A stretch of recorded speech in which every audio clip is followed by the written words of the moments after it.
2019년 5월 26일. 오늘은 일요일입니다. 지금 이곳은요, 서울특별시 강동구 올림픽대로 쪽을 타고 있어요. 지금 저는 아까 방태산 자연 휴양림, 거길 가고 있어요. 잠시 후 시속 80km 이동식 단속 구간입니다. 오늘부터 언제가 될지 모르지만 적어도 최장 10월 9일까지 10월 9일이 10월 9일까지 갔나요? 아니요. 지금 오늘은 아까 4월 26일이라 그랬죠. 5월 26일. 5월 26일이라 그랬고, 6월 9일까지, 길게 간다면 6월 9일까지 여행을 하게 될 것 같습니다. 전국 여행입니다. 목적지를 정해놓고 가지 않고 있고요. 지금 첫 행선지는 일단 방태산 자연휴양림. 아까 막 즉흥적으로 찾아서 가는 거라서 내비에 찍고 가고 있거든요. 강원도에 있어요. 강원도 거의 속초 근처 쪽에 있고요. 자연휴양림이라 그래가지고 원래 바다 가려고 했었거든요. 동해 바다로. 근데 이번에는 이제 텐트를 치고 야영을 하고 그럴 건데 내일 비가 올 예정이에요. 그래서 바닷가에다가 텐트를 치면은 아무래도 내일 아침 9시부터 비가 올 예정인데 떠내려갈 것 같아요. 뭔가 하여튼 문제가 생길 것 같아가지고, 안 그래도 지난 3월달에 그 외목마을 해수욕장 갔을 때 텐트 망가졌거든요. 바람이 세게 부니까 텐트가 뽀개지더라고요. 그렇게 해서 됐었는데, 그래서 애초부터 좀 위험을 방지하기 위해서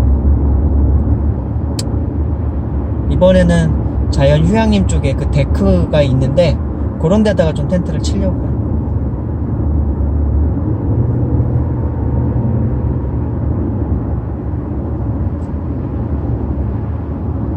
그래서 지금은요, 강원도를 가는 길이고요. 그 방태산 맞죠? 네, 방태산? 맞아요. 처음 듣는 산이고요. 처음 가는 곳이에요. 그리고 강원도를 가가지고 제대로 야영을 하거나 그런 적은 별로 없어요. 그동안 항상 몇 년 전에 전국 여행을 간 적은 있는데, 전국 여행을 갈 때 그때는 서해 쪽으로 시작해가지고 남해를 타고 동해로 올라와서 이제 집으로 오긴 했거든요. 근데 그때 동해로 올라올 때는 그냥 되게 빠르게 올라왔어요. 그냥 해안도로 길 타고서 중간에 모텔에서 자고 그런 식으로 해가지고, 최근에 그리고 텐트 치고 다녔던 데는 다 서해였고요. 이번에는 동해 쪽에서 시작해가지고 남해까지 일단은 갈 예정이고, 기간은 대략 한 열흘 정도 생각하고 있어요. 열흘 정도의 여행 일정을 생각하고 있고, 그런 다음에 열흘에서 한 열흘? 그 정도 갔다 온 다음에 어머니랑 또 한 2박 3일 더 갈 겁니다. 저희끼리만 일단 지금 열흘 정도 여행 일정을 생각하고 있고, 그 다음에 갔다가 온 다음에 다시 어머니랑 같이, 어머니랑 갈 곳은 서해 충남 외목마을 해수욕장 갈 거예요. 거기서 어머니가 바지락 해고 싶다 그래가지고 그럴 것 같습니다.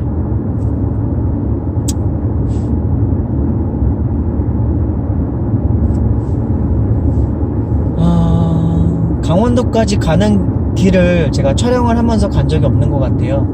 근데 촬영을 쭉 하면서 가긴 갈 건데, 양양 고속도로를 탈 거라서. 근데 원래 국도로 가거나 그러면은 좀 촬영을 하면서 가겠는데, 양양 고속도로를 아마 탈 계획이라서 그렇게 길게 가는 길을 촬영을 하지는 않을 것 같아요.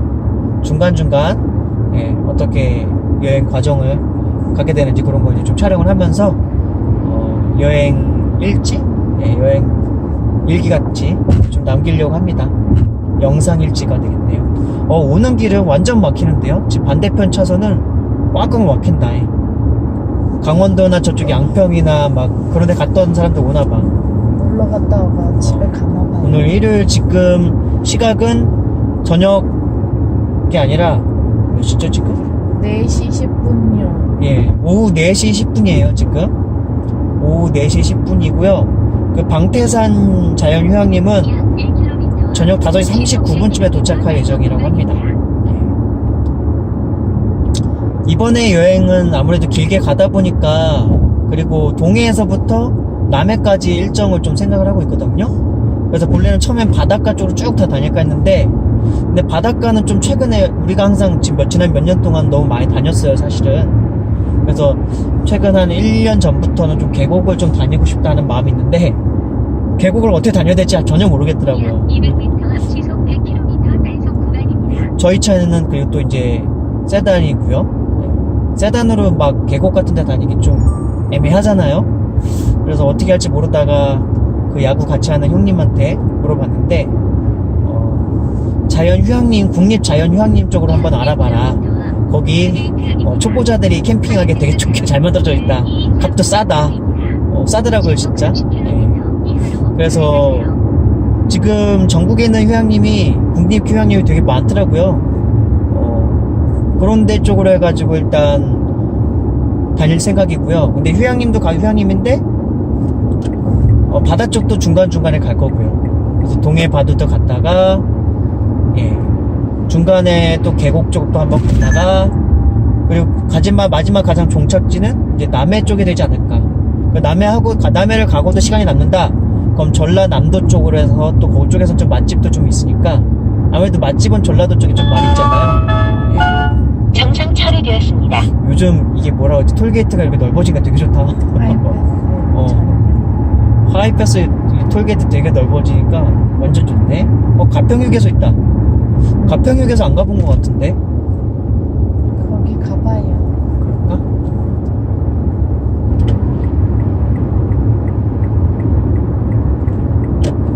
일차선은 안 다니고 우측 커브에 2차선. 주의하세요. 여행 다닐 때 2차선이죠.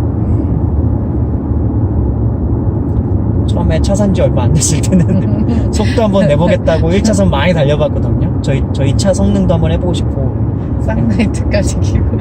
저는 쌍라이트를 키는 개념을 그때 잘 몰라가지고, 차 교육을 누가 운전면허 딸 때 말고는 내가 받은 적이 없었기 때문에 그랬었죠.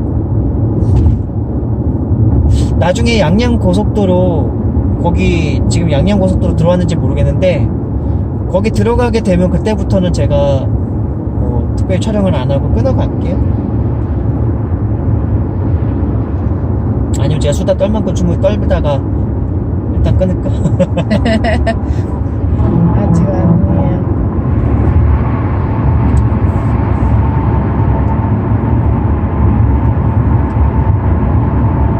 이렇게 보니까 최근에 월클 같은 데도 이쪽으로 지나갔어요. 아, 그때 강원도 갔었다, 속초 갔었다 그랬지. 이쪽으로 지나갔어요. 양양고속도로 벌써 들어왔나 보다. 맞네. 아, 아까 톨게이트 통과했지? 네. 아, 그게 양양고속도로 들어오는 톨게이트였구나. 가는 길에 좀 더, 멘트 좀 더 하면서 가죠. 심심한데. 그냥 고속도로 터널이 되게 예뻐요. 천정에 막 구름도 있고 막 레이저로 다 쌓아놔가지고 맞아. 무지개도 있고 벽면에 막 파도 전에 있고. 강원도 갔다가 한번 당일치기로 한번 우리 간 적 있었잖아요. 엄마랑 마누님이랑. 맞아요. 그때 갔다가 오면서 오는 길에 갔던 곳이, 오는 길에 들렸던 그 고속도로가 양양고속도로였죠. 맞아요. 예. 노래소리도 들리고. 그래도 고속도로인데 국도가 사실은 길이 이쁘잖아요. 근데 오늘은 이제 제가 잠을 새벽 너무 일찍 일어나가지고 새벽 2시에 일어났어요. 나이가 너무 들었나? 내가 그 정도 나이는 아닌데 88할 나이인데 새벽 2시에 일어나가지고 잠에 더 자려고 그랬는데 운전해야 되니까 잠이 안 와가지고 성경 낭독도 하고 뭐 그러다가 이제 아침에 류현진 야구 보고, 원래 오늘 여행 일정이 류현진 야구 보고서 출발하기로 했었거든요. 그래서 이제 잠을 근데 새벽 2시에 일어나니까 지금 좀 약간 피곤해요. 그래서 피곤하지 않았으면 제가 막 국도로 갔을 수도 있어요. 한 4시간, 5시간 걸리더라도 양양고속도로 가면 2시간 반, 한 3시간 코스거든요. 이 시간대에. 근데 국도로 가면은 어우 저 미친 차. 지금 나 저 차요, 저 차. 속도 제한 없어요, 여기? 속도 제한 있어요. 저 지금 방금 전에 지나간 차예요. 순간 뒤에서 따라오는데 막 어마어마한 속도로 따라와가지고 순간 엄청난 위협을 느꼈습니다. 1km 순간 제 입에서 미친 차 나왔어요. 저러면 안 되는데.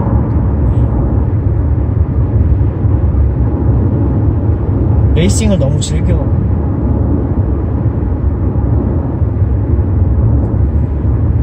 (1차선은) 원래 추월차선이라고 그랬구나.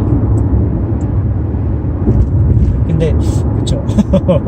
저 이거 차 장만한 지 얼마 안 됐을 때 운전할 때 그때 전국 여행할 때 1차선을 그냥 쌍라이트 켜고 추월차선인 개념을 생각 안 하고 그냥 막 달린 적도 있었던 것 같아요. 냉연하게 다 비켜줘가지고 신기했죠. 근데 알고 보니 쌍라이트 때문에 다 비킨 거예요. 나는 그게 사람들 이상하게 우리를 막 비켜준다 싶어가지고 친절하다 그 생각했는데 알고 쌍라이트를 켜고서 1차선으로 달리고 있으니까 앞에 가고 있는 차들이 다 비켜줬었어요. 그래서 근데 그때 이제 나중에 알고 보니까 내가 쌍라이트 켜서 그런 거구나. 급한 줄 알고 다들 비켜준 거예요. 가평역에서 한번 가봐야 되겠다.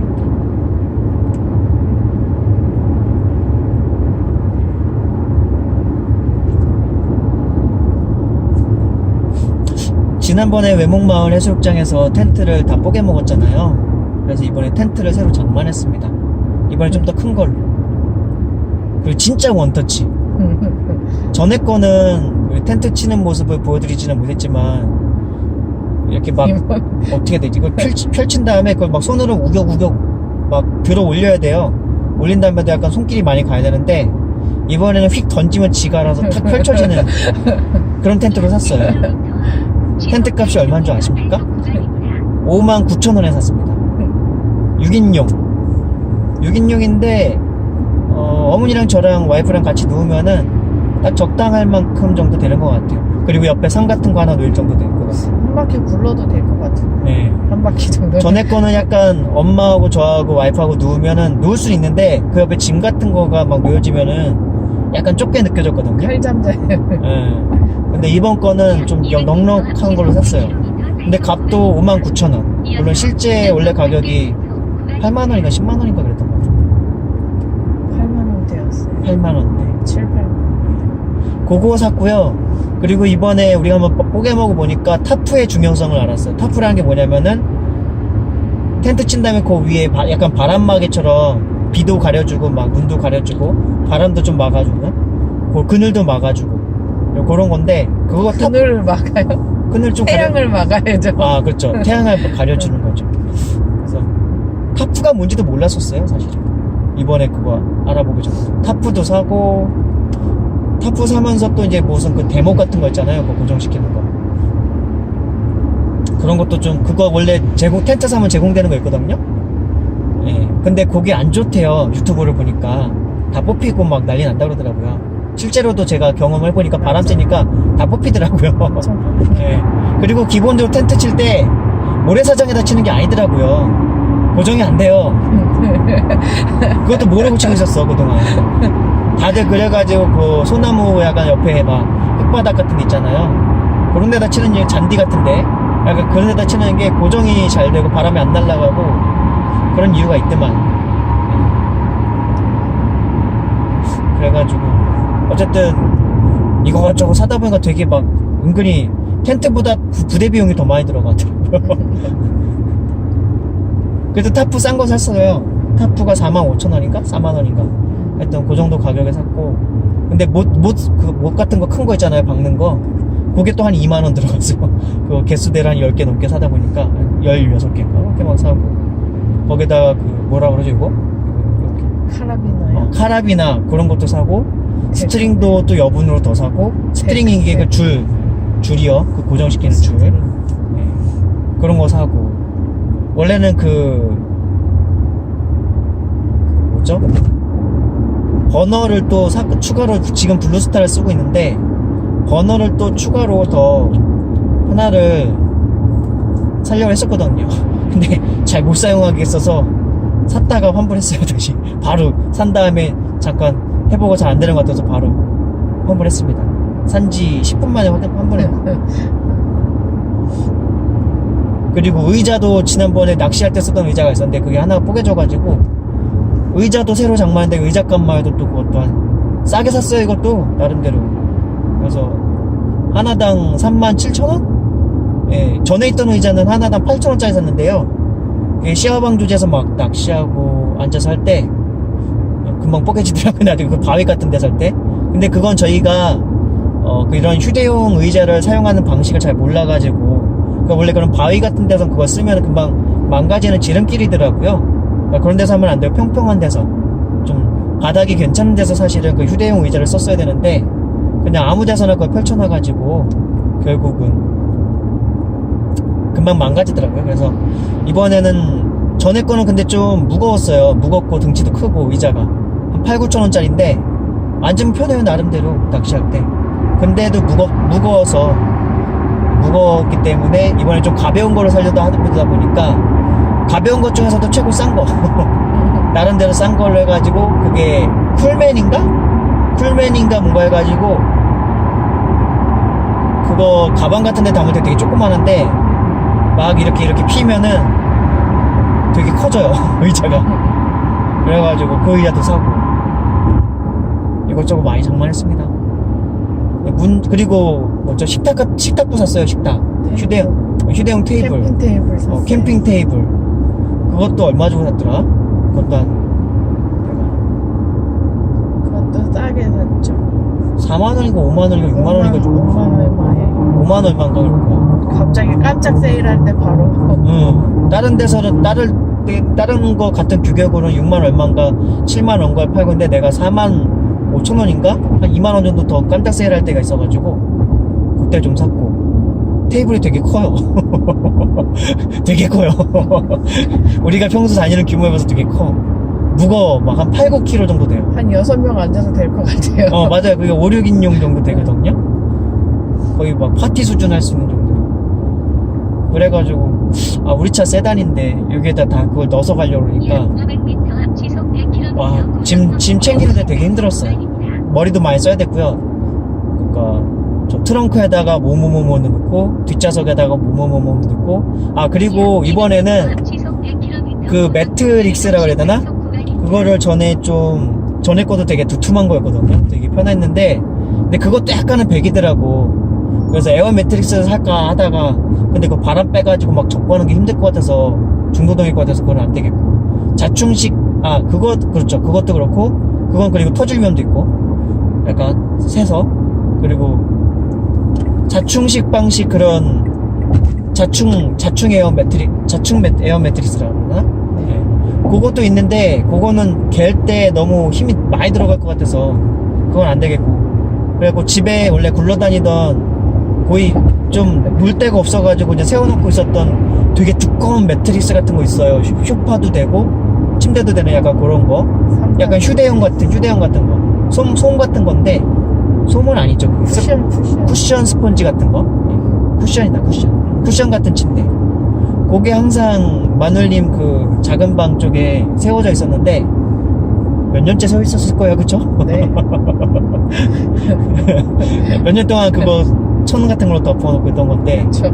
이번에 우리가 한번 써보자 해가지고 근데 그걸 들고 가려고 그러니까 너무 이제 짐이 많아지는 거죠 사실은. 그래도 마음먹은 걸 한번 해보자 해가지고 근데 왠지 잠자리는 되게 편할 것 같아요 덕분에. 저거는 되게 푹신푹신하거든요 진짜. 근데 집에서 저거 깔고 자면은 허리 아프다고 그러더라고요. 온돌에서 자는 사람들은 저거 쓰면 허리 아프다고 그러더라고요. 옛날에 엄마가 원래 쓰던 건데 엄마가 왜 안 쓰냐 했더니 어머니 왜 안 쓰냐고 물어봤더니 허리 아프다고. 그래서 거기다 두고 두신 거죠.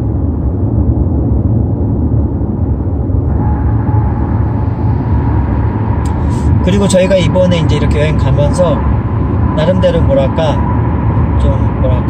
저희한테는 저희가 크리스찬이지 않습니까?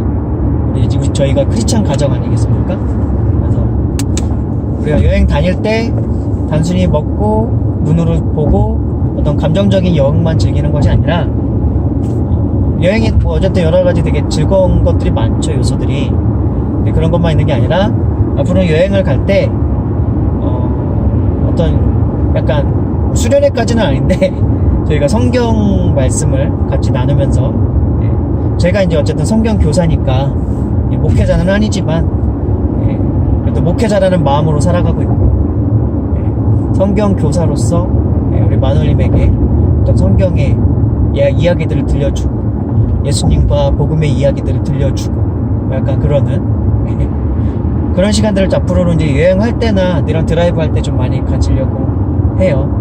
그래서 기회가 되면 여러분들한테도 한번 좀 들려드릴 수 있으면 좋을 것 같은데 어떨지 모르겠어요. 나중에 기회가 되면은 이렇게 마이크 켜놓고 여러분들한테도 같이 여러분들한테 들려주면서 마늘님도 같이 듣는 형식이 될 수도 있고 마늘님한테 들려주면서 여러분들도 듣는 그런 방식도 될 수 있을 것 같아요.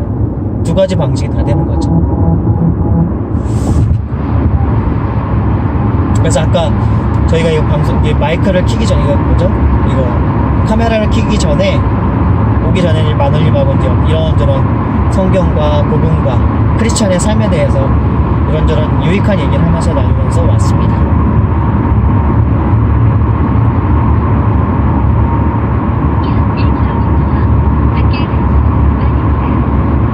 다들 1차로로 간다, 2차로로 안 가. 빼곡하게 가는데 다 1차로로 가. 가고 싶나봐.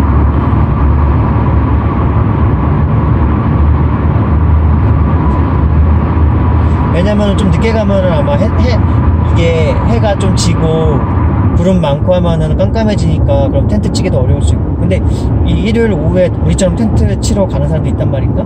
캠핑하러? 그건 아닌 것 같은데. 그냥 아니 그 은근히 요즘 그런 사람들 꽤 있더라고. 유튜브 보니까 어떤 분이 평일날 막 이제 캠핑하러 다니는데 그분은 아마 거기였던 것 같아. 홍천인가? 홍천이 아니라 거기 내가 그거 카톡 보내줬던데 뭐더라 뭐였대?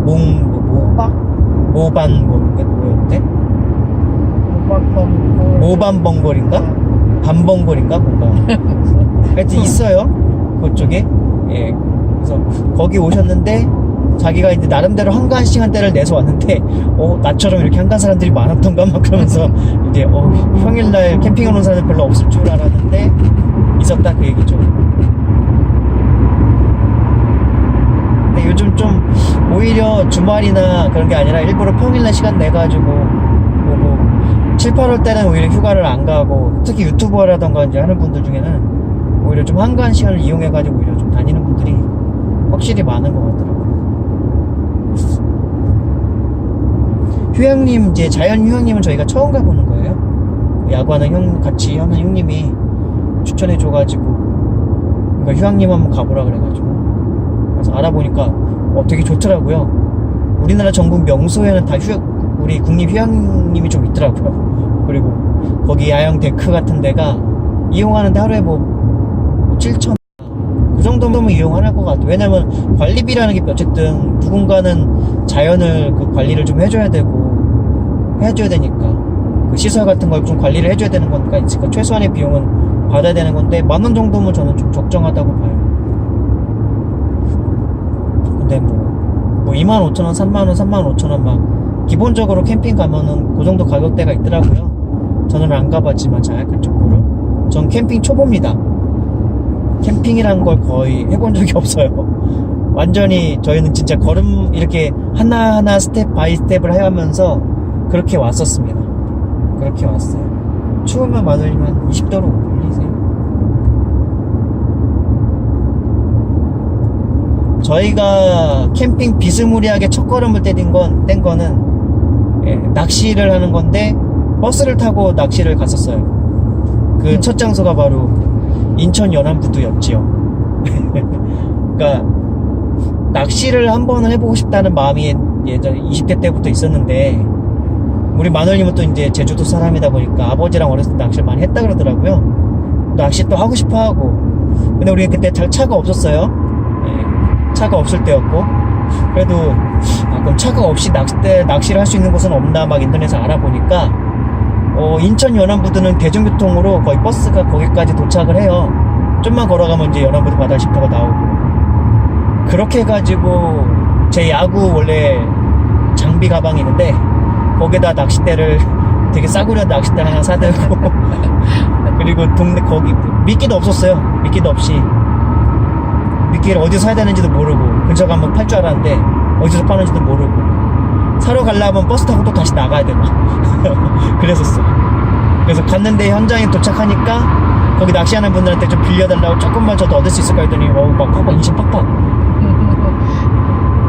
그래가지고 처음에 낚시를 그렇게 해서 시작을 했었고, 하면서 옆에 있는 분들 알려줘가지고 하다가 거기 여기 옆에 내 또래 나보다 한 살 많은 형님 있었는데 군인이셨어요. 네. 그 형님이 막 이런저런 얘기하면서 낚시하는 요령도 알려주고 뭐 저쩌고 하면서 나중에는 그 형님이 거기 인천 바다 쉼터 말고 그날 밤에 자기가 숭어 떼 지나가는 물때를 안다 그러면서 숭어 떼 지나가는 어디로 인도해서 같이 가지 않겠냐 그래서 저랑 와이프랑 같이 따라서 그 SUV 차 타고서 거기서 같이 가서 막 낚싯대 따라서 할 뻔 하다가 그 형님 갑자기 데리고 가는데 숭어가 이만 지나갔다고. 그래서 거기서 얘기만 좀 이런저런 얘기하다가 저희 집 앞에까지 태워다 주셨어요. 갈 때는 대중교통, 올 때는 카풀이 돼가지고 그렇게 해서 집에 왔었죠. 그리고 나서도 저희는 한 번가 더 갔어요. 대중교통으로. 그냥 또 겁없이 올 때도 또 대중교통을 또 타고 오자. 대신에 차 끊기 전에 밤 10시 반에는 또 오자. 막차 끊기기 전에 우리 오자 해가지고 뭐 그렇게 갔었고. 참 용감했어요. 네. 그 가방 되게 큰 거를 등에다 메고 갔었거든요. 그거를 버스를 타고 지하철을 타고 다시 또 버스를 타고 해가지고 거의 뭐 대박이죠 진짜. 어떻게 이렇게 버스 타고 지하철 타고 다시 버스 타고 그렇게 해가 지금 그 와중에 생각하면 햄버거도 먹고. 네, 지금 생각하면은 도저히 못할 것 같은데 했어요. 여기 가평휴게소겠네요. 한번 가보자. 그렇게 해서 처음에 저가 이렇게 낚시도 하고 막 교회로 나가고 막 그런 것에 대해서 했던 시도는 저희가 결혼 이후에 했던 시도는 바로 이제 그렇게 인천 연안부두 그쪽으로 바다 쉼터로 저희가 간 것이었습니다. 여기 왔었어요? 워크숍 할 때 들렸던 휴게소가 여기네요. 여기 회사 워크숍 할 때? 긴가민가 했는데 여기네요. 근데 이게 무슨 이 날에 이런 날에 차들이 이렇게 차가 많어. 되게 많네요. 왜 이렇게 많어? 엄청 우와. 많네요. 진짜 많다. 또 어디? 한 바퀴 돌아야 될 수도 있겠다. 가평휴게소예요 여기가? 네, 가평휴게소예요. 네, 가평휴게소입니다. 가평휴게소도 촬영할까? 촬영할 게 뭐 있나? 응? 여기다 대면 되겠다. 여기도 있는데요. 거기.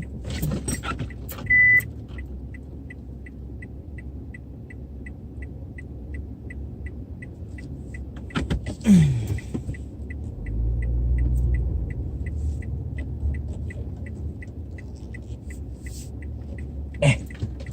일단 저의 낚시 그 얘기는 이 정도로 마치고 저희는 이제 좀 쉬었다 갈게요. 네, 가평 휴게소에서 이제 막 나왔습니다.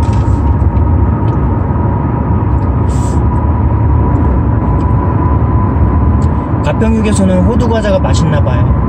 맛있네요. 조그마한 거 하나 사가지고 왔습니다.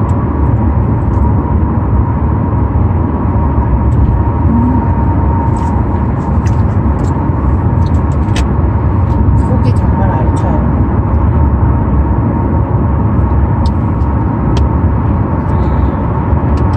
그리고 가평 휴게소에서 공기압 체크도 좀 하고 왔고요. 저희 차는 그 공기압을 42로 맞췄습니다. 오피러스인데요.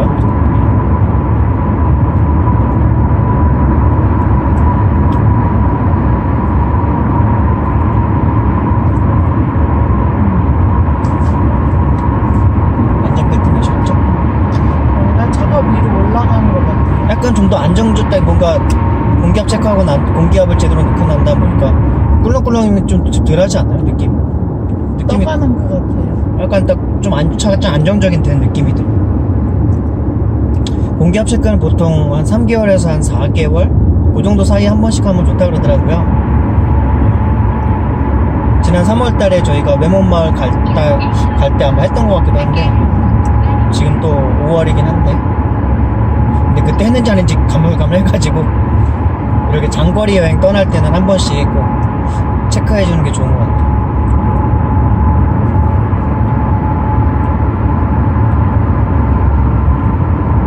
진짜 고소한데. 맛있어? 나도 하나 좀 줘. 몇 개나 들었어? 8개요. 아, 이게 마지막이에요. 저희는 3,000원짜리 조그마한 거 했는데 호두과자 8개 들었대요. 나 이거 이제 2개째 아닌가? 아니에요. 3개째예요. 그래?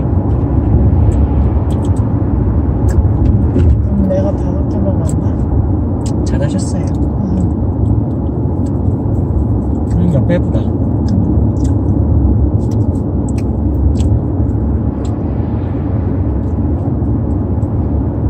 딱 까보치를 하는 것 같아요. 호두과자. 맛있어.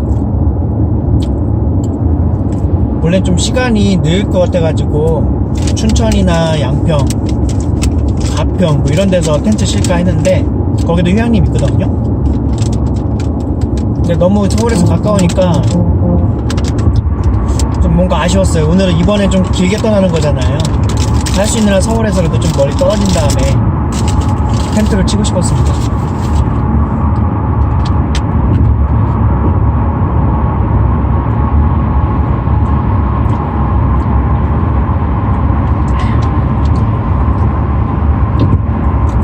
지금 이 도로는 양양고속도로예요. 이제 지금 처음 가는 길이니까 고속도로 타는데 앞으로는 아마 국도를 웬만하면 좀 다니려고 하는데 그러려면 좀 일찍 출발하고 막 그래야 돼요.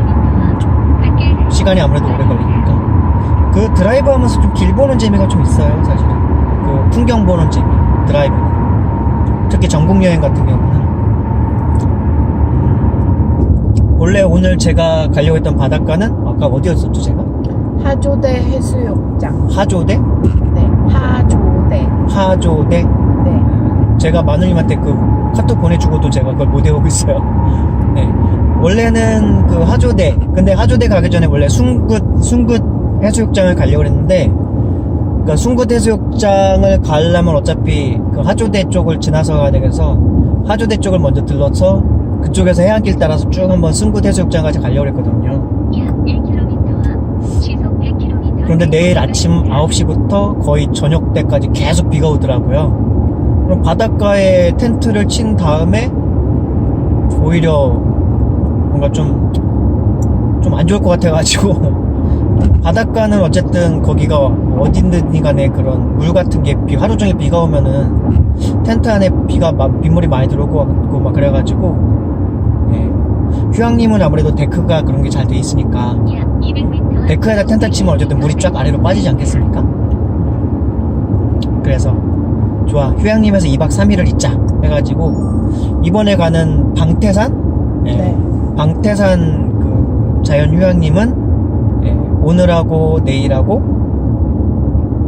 모레 아침 12시까지 12시엔 퇴실이라고 해야 되죠? 나와야 돼요. 그리고 전국 자연휴양림은 화요일은 쉬어요. 성수기 때는 안 그렇대요. 근데 비성수기 때나 뭐 그럴 때는 화요일날은 쉰다고 합니다. 전국 휴양림이, 국립휴양림이 그렇다고 하네요.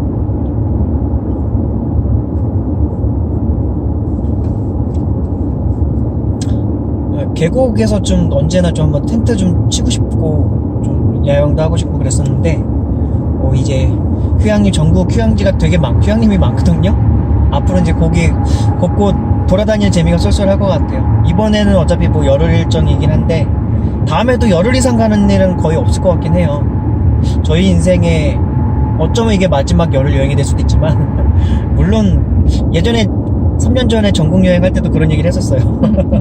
그때 우리가 4박 6일 정도로 갔는데요. 그때도 가면서 어쩌면 우리 인생에 이게 마지막 전국 여행이 될 수도 있어 뭐 그러면서 갔는데 또 이렇게 기회를 허락해 주셨습니다. 하나님께서.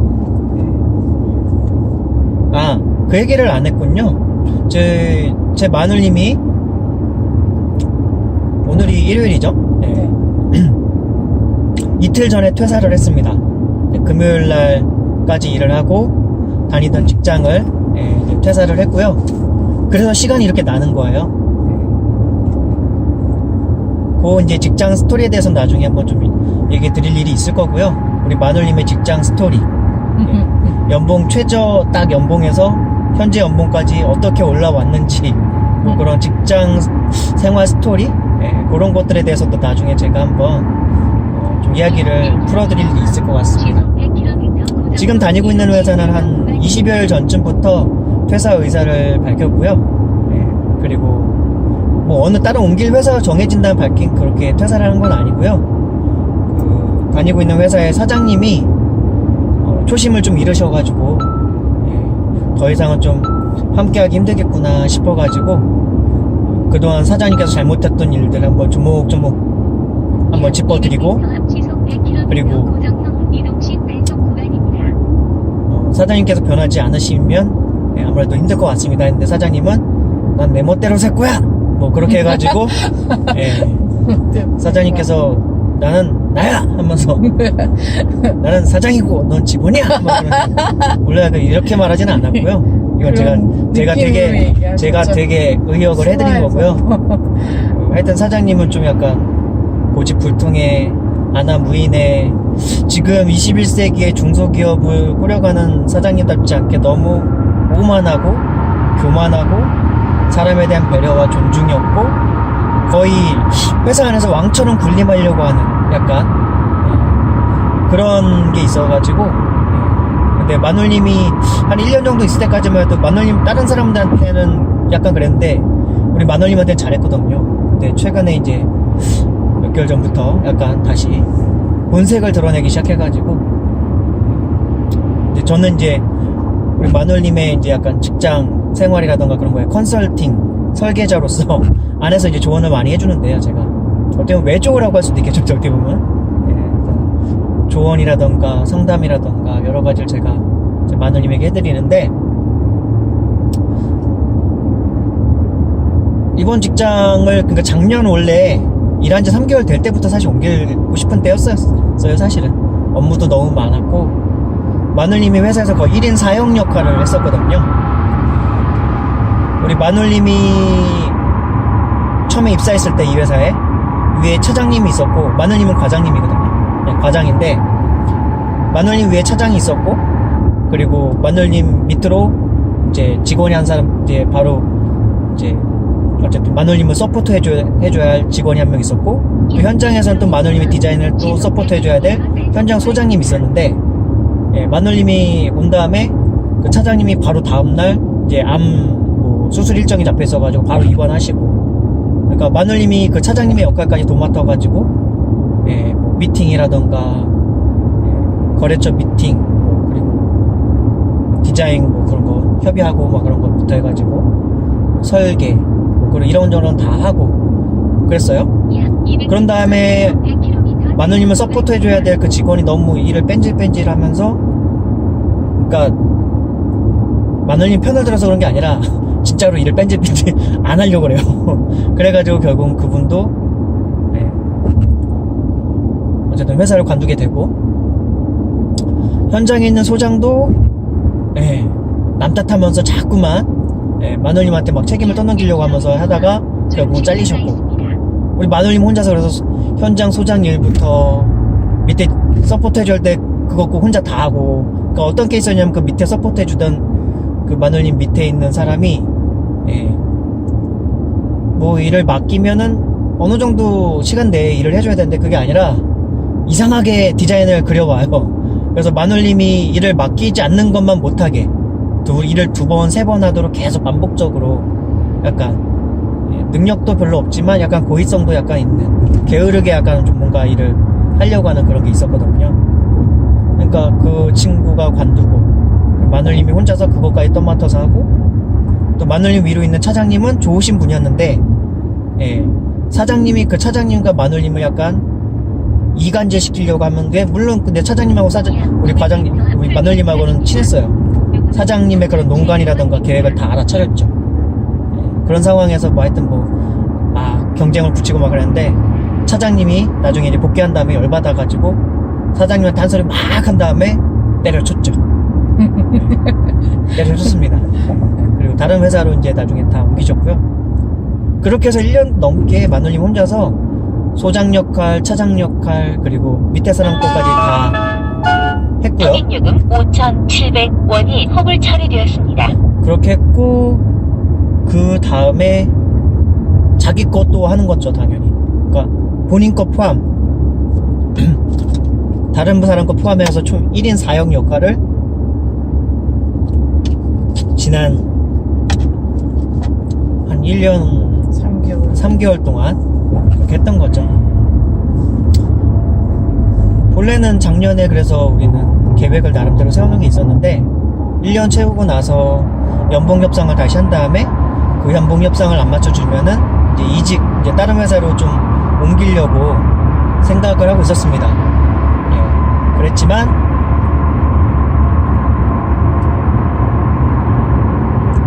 그렇게 옮기려고 하고 이게 뭐 연봉 협상을 제대로 다시 하고 하고 있던 상황인데 회사 사정이 좀 어려웠어요. 그래가지고 조금 기간을 미루고 뭐 그러고 있던 사장님이 사정을 좀 봐주면서 미루고 있었는데 사장님이 약간 이제 어떤 성품이나 그런 것들이 다시 예전에 그 안 좋아 우리 마늘님이 오기 전부터 원래 본래 있던 직원들이 사장님 성격 진짜 안 좋다, 더럽다 막 그랬거든요. 근데 마늘님한테는 되게 잘했던 거예요. 그래서 그 다른 직원들은 마늘님 되게 부러워하고 그랬어요.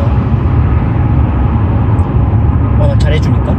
근데 이제 마늘님한테도 그 본색을 1년 지나니까 친해졌다고 생각했는지 그냥 본래 저는 친해지면 더 존중해주고 더 배려해주고 그래야 된다 생각하는 입장인데 그분은 반대로 친해지면 더 막말하고 더 막대하고 약간 그런 스타일인가 봐요. 나중에 마늘님하고 이제 그런 얘기를 했을 때 나는 이제 네가 1년 지났기 때문에 내가 이제 너한테 그러니까 욕도 막 하고 막 그런 것들을 이제 당연하게 생각하는 게 자기 방식이라는 거죠. 근데 우리는 그게 아니거든요. 그렇게 할 거면 왜 친해집니까? 친해지는데 막대하고 막말하고 욕하고 할 거면 왜 친해집니까? 그래서 사장님의 그동안 1년 몇 개월 동안 있으면서 잘못했던 부분들에 대해서 조목조목 차분히 제가 늘 강조하는 게 있는데 겸손한 당당함, 어떤 사회생활을 함에 있어서 직장생활을 함에 있어서 비굴하지 말고 항상 당당하자. 노동자로서 항상 좀 당당하되 겸손하자. 그리고 업무의 능력에 있어서는 탁월한 사람이 되자. 그러니까 업무의 능력에 있어서 탁월하고 그리고 겸손하되 그 겸손함을 바탕으로 한 지혜로운 당당함을 갖고 있자. 이제 그걸 제가 마늘님한테 좀 조언을 하는 편이거든요, 평소에. 평소에 그렇게 좀 조언을 하는데 이번에 그래서 그렇게 사장님한테 그렇게 쭉 이제 말씀을 드리고 사장님 쭉 잘 들어주셨대요. 잘 들어주시고 그런 다음에 본인 얘기를 하시는데 나는 안 변한다. 난 내 성깔대로 살 거다. 이제 그렇게 하셔가지고 거기서 이제 결론 짓고 그러면 우리는 마늘님은 25일까지였죠. 25일까지만 일하고 퇴사하도록 하겠습니다. 해가지고 마치고 사실 그거 하기 전 하나님께 기도하고 한 거거든요. 다른 회사가 구해지지 않았어요. 원래는 만약에 혹시라도 연봉 협상이 잘못되면은 그때는 다른 회사를 구한 다음에 그리고 기간을 두고서 퇴사를 하려고 했었는데 그냥 그렇게 안 아무이는 걸 그냥 아무리 그래도 두고 보면 안 된다. 정의를 바로 실현하자는 입장에서 그래서 마늘님 같은 사람을 구하기 쉽지 않다는 걸 보여주기 위해서라도 제대로 일단 드릴 말씀 다 드리고 퇴사를 해야 된다. 그렇게 해가지고 퇴사를 했었죠. 그게 이틀 전 일이었고요. 그리고 이제 20일 전쯤에 이제 그거 의사를 통보했고, 내 의사를 표현했고, 그때 이사님하고 사장님하고 같이 이제 셋이서 얘기하면서 그렇게 의사를 표현했고, 그러고 난 다음에 20일 동안 이제 또 회사를 알아봤죠. 그리고, 뭐 면접을 한 군데 봤는데, 그 한 군데가 꽤 괜찮은 회사였어요. 이제 또 다녀봐야 알겠죠. 회사는 어쨌든 겉에서 보는 것과 또 다녀보면 또 다르니까. 근데 일단 여러 가지 상황들은 좀 더 좋아요. 지금 다니고 있는 회사보다, 원래는 지금 다니고 있는 회사에서 연봉이 한 600 정도 더 높이려고 했어요. 예, 근데 뭐 아쉽지만 옮기면서 200 정도밖에가 아니라 그래도 200 높인 것도 감사한 곳이고, 그래서 200을 그렇게 올리게 됐고, 그리고 200 올리면서 아울러서 더 되게 좋은 것 중에 하나가 월요일날 출근이, 전에 회사는 월화수목금 다 출근을 8시 반으로 돼 있었고, 실제로 8시 반인 것 뿐만 아니라 거의 8시 10분까지는 가야 되는 약간 그런 분위기, 회사적인 분위기가 있어요. 마늘님이 그 회사에서 실질적인 넘버2인데 사장님이 그렇게 압박을 했던 거죠. 네가 넘버2인데 그렇게 늦게 8시 반 출근이라지만 사람들한테 돈을 보여야 될 거 아니냐, 약간 그런 식으로 막 압박을 넣어가지고 그랬죠. 예, 그래서 8시 10분까지 늘 가야 되는데, 집에서, 저희 집은 부천이고 회사는 강남인데 차 끌고 가긴 하는데 꼭 가려면 1시간 20분 넘게 걸리거든요. 그러니까 집에서 거의 항상 늘 6시 6시 40분에 나갔다, 6시 40분, 6시 30분에 나갔다. 그렇게 가려면 집에서 새벽 6시나 5시 반에 일어나야 되는 거예요. 5시 20분이면 맨날 알람이 맞춰지면 울립니다. 그리고 초기에 3개월 동안은요, 막 야근도 많이 하고 그랬었어요. 근데 나중에 단판을 져가지고 단판을 찍고, 그리고 해가지고 업무 효율을 되게 높여가지고 좀 칼퇴하는 분위기를 마눌님이 만들었어요, 회사에서. 그래서 전에는 칼퇴 같은 게 없이 막 쓸데없이 막 7시 반, 8시, 그리고 9시, 10시, 11시까지 막 근무하고 막 그렇게 썼는데, 눈치도 보고 막 그랬죠. 예, 막 사람들이 자기 할 거 다 끝났으면 퇴근하면 되는데, 괜히 다른 직원들 있으니까 못 가고 있으니까 그것 때문에 눈치 보고 못 가고 그랬는데, 마눌님이 한 몇 개월 후부터는 일한 다음에 아예 일찍 빨리 할 거 딱딱딱 마치고 퇴근하는 분위기를 만들어가지고, 마눌님 일한 다음에 5개월 후인가 6개월 후부터는 거의 6시 칼퇴근하는 분위기를 만들어놨어요. 칼퇴근하는 건 정말 잘 만들어놨고, 그래서 다들 좋아했죠. 엄청 좋아했죠. 그래서 사람들이 칼퇴근이 원래 맞는 거라고 생각을 하고 더 빠르게 일을 했죠. 예, 오히려 업무의 효율이 더 높아졌어요. 예전에는 뭐 자기 일을 열심히 해도 딴 사람들 퇴근 못하고 있으면 같이 퇴근해야 된다, 약간 그런 게 있으니까 그냥 민기적 그랬던 거죠. 근데 어쨌든 그렇게 됐고 그랬습니다. 근데 지금 이제 옮기게 될 회사가 면접을 한 거 봤는데 바로 됐어요. 됐고 연봉도 한 200 정도는 높였고, 그리고 뭐 무엇보다도 뭐 마음 같아서는 600 높이기를 원했지만, 저희가 지금 다른 직장을 합격한 다음에 퇴사를 한 게 아니기 때문에 일단은 뭐 생활비를 끊기지 않고 조달하려면은 뭐 저축한 금액도 있긴 하지만, 그래도 저축한 금액이 계속 까여나가는 것보다 회사를 다니는 게 나니까, 그래가지고 어쨌든 6월 10일부터 다닐 수 있게 됐습니다. 이렇게 해서 연봉도 200 정도 높였고, 근데 여기는 출근 시간이 평상시 9시 반이고 월요일 날은 12시 출근이에요. 여기 사장님이 약간 마인드가 좀 된 분 같더라고요. 면접도 봤는데 좀 약간 일하자, 약간 즐기면서 일하자. 그리고 또 한 가지 더 좋은 게 있는데, 금요일은 어떻게든 칼퇴근하는 걸로 하자 뭐 해가지고, 근데 그 칼퇴근이 6시가 아니라 4시, 오후 4시. 그게 왜 더 크게 느껴지냐면은, 그 강남에서 퇴근할 때 이제 기존에 다녔던 이제 지난 바로 얼마 전까지 다녔던 회사는 마누님한테 차량이 제공이 됐어요, 회사에서. 그래서 좀 뭐 빨리 끝나든 늦게 끝나든 어쨌든 차를 끌고 오니까. 근데 차를 끌고 와도 6시 퇴근하면 막 엄청 막혀요, 강남에서 올 때. 차로 올 때 막 2시간씩 걸려요. 8시. 네. 강남에서 퇴근해서 6시 칼퇴근해서 오는데도 집에 오면 8시 20분 막 그랬어요. 2시간에서 2시간 20분씩 막 그렇게 걸렸어요. 근데 대중교통 타고 뭐 오히려 1시간 20분이면 1시간 20분? 뭐 넉넉 좀 1시간 30분. 네. 그 정도 걸렸어요. 근데 이번에 옮기는 회사는 삼성역 쪽에 있거든요. 좀 더 멀어졌어요. 기존에 있던 회사는 서초역이었네. 이번에 옮긴 데가 서초고, 이사했죠, 회사가. 서초였고, 서초보다 더 방배였나? 원래는 방배에서 왔었거든요. 1시간 반, 1시간 20분이었는데 삼성역은 더 멀거든요. 삼성역이 아니라 강남구청역. 그래가지고 그래도 여기도 1시간 20분에서 1시간 30분이라고 했죠. 방배역보다 한 10분 정도 더 걸리는 약간 그런 위치.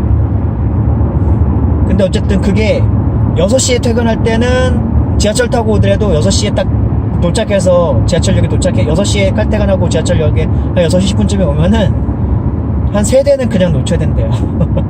지하철을 그냥 한 3대 정도는 왜냐면 하도 문까지 매달려서 그렇게 막 꽉꽉 차서 퇴근해야 되기 때문에 이걸 뭐 어떻게 할 수가 없는 거죠. 그러니까 한 3대는 기본적으로 놓치고 오는 경우가 꽤 있었다고 합니다. 근데 이 옮기는 회사는 삼성역인데 강남구청역인데 여기도 어쨌든 출퇴근 시간에 사람 많겠죠. 근데 금요일날만큼은 4시에 퇴근. 그럼 4시에 퇴근하면 어쨌든 좀 한가하게 퇴근하는 거잖아요. 여유있게. 게다가 월요일날은 12시 출근. 그렇다는 얘기는 뭐 금요일 밤에 출발해서 토, 일까지 해가지고 그래도 서울 근교 쪽으로 그래도 드라이브라던가 약간 근교 쪽으로 여행 같은 걸 짤막하게라도 갈 수 있는 약간 뭔가의 어떤 분위기가 있는 회사라는 거죠. 대신에 아마 화수 목요일은 좀 빡세게 일하면서 좀 약간 야근도 할 수 있고 약간 그런 거는 좀 각오는 해야 될 것 같아요. 근데 그것도 제가 볼 때는 우리 마누님 또 일을 또 효율적으로 잘 해가지고 그 얼마 전까지 다녔던 회사는 원래 밑에 직원이 있었는데 그 직원이 잘려가지고 마누님께서 1인 4역을 했다 그랬잖아요. 뭐 소장 역할, 차장 역할 그리고 그 밑에 사람 역할까지 다 했었다 그랬잖아요. 네. 근데 이번에 가는 회사는 밑에 대리 2사람 있고 그 밑에 또 직원 2사람 있고 그리고 한 사람 더 있다 그랬었네. 한 사람 더 뽑을 거. 한 사람 더 뽑을 거라 그랬고 5명 있고 마누님 위에요. 그게 애매하던데 총괄 팀장. 팀장님이 저 위에. 네, 있죠. 네. 그래서 그렇게 한 사람 있고. 네. 근데 실제적인 실무 능력은 우리 마누님 더 있을 것 같은 생각이 조금 들어요. 사실. 제가 느껴보기로는 제가 전에 듣기로는 약간 그런 느낌이 좀 들어요. 다들 차들이 바짝 붙어오다가 옆으로 쑥 옮긴다? 왜 그런지 모르겠어요. 일부러 위협을 주려고 그러는 건지. 미리부터 차선 옮겨서 가면 되는데 바짝 막 쌍라이트까지 막 켜고 오면서 하다가 딱 옆으로 가. 내 앞에 저기 차가 있어서 나는 좀 천천히 저 차에 가량 고속도로에선 그래도 한 100m 이상 150m 거의 200m 가까이 좀 차간을 두고 다니는 게 좀 좋은 거 아니겠습니까? 그렇죠. 어떻게 사고 날지.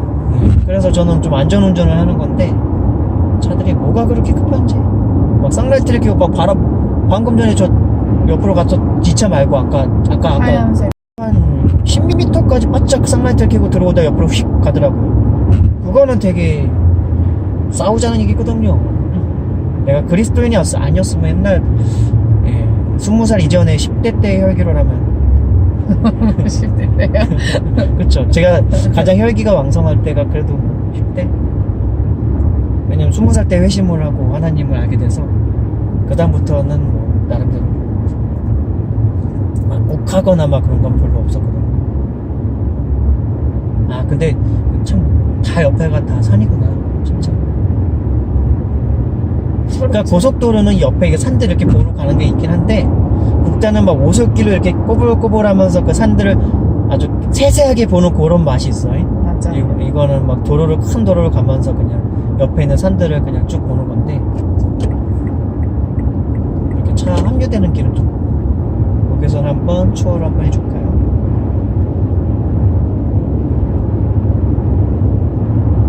참 우리 차는 조용해. 이게 바람까지 넣으니까 더 안정적이 됐어. 속도감이 전혀 안 느껴져. 근데 금방 100 이상 밟았는데. 지금 시속은 120km입니다. 근데 다시 또 속도 줄여야 되겠다. 안 느껴져. 100km 이동식 구간 또 나온다. 지금 다시 100km로 줄였어. 그냥 체감은 한 60km 가는 것 같다 그런 느낌이에요. 오피로스가 좋아요, 여러분. 근데 물론 요즘 좋은 차들 워낙 많은데 가격 대비 되게 좋아요. 중고로 싸게 살 수 있어요. 다만 연비가 많이 든다는 거. 저희는 뭐 이걸로 출퇴근하고 그런 게 아니라 여행 갈 때만 좀 몰고 다니고 뭐 드라이브 할 때만 타고 다니기 때문에 뭐 그게 그렇게 많이 하는 건 아니라서. 그리고 안전이 얼마나 검증되는지 모르겠지만 그래도 세단이니 좀 큰 차니까 좀 더 안전할 거라고 보고. 그리고 중고차로 샀잖아요, 제가 이 차를.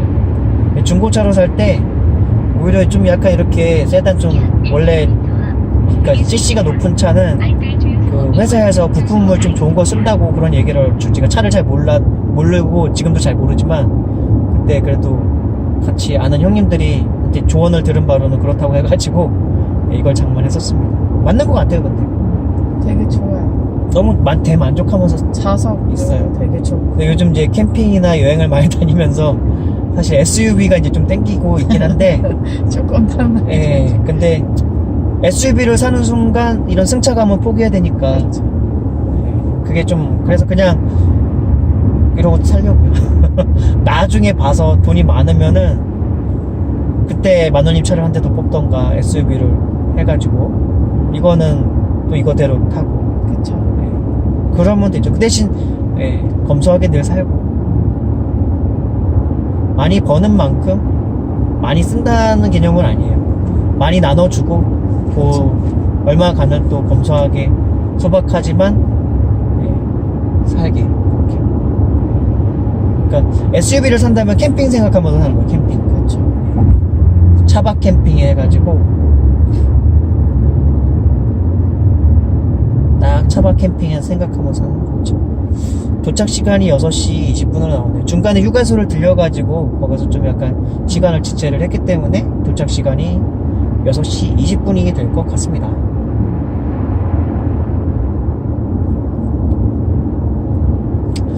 데이터가 이게 뭐지? 이거를 용량 그 메모리가 다 될지 모르겠네. 이 영상을 다 녹화하면서 다니려면은 거의 열흘 넘게 다닐 것 같은데.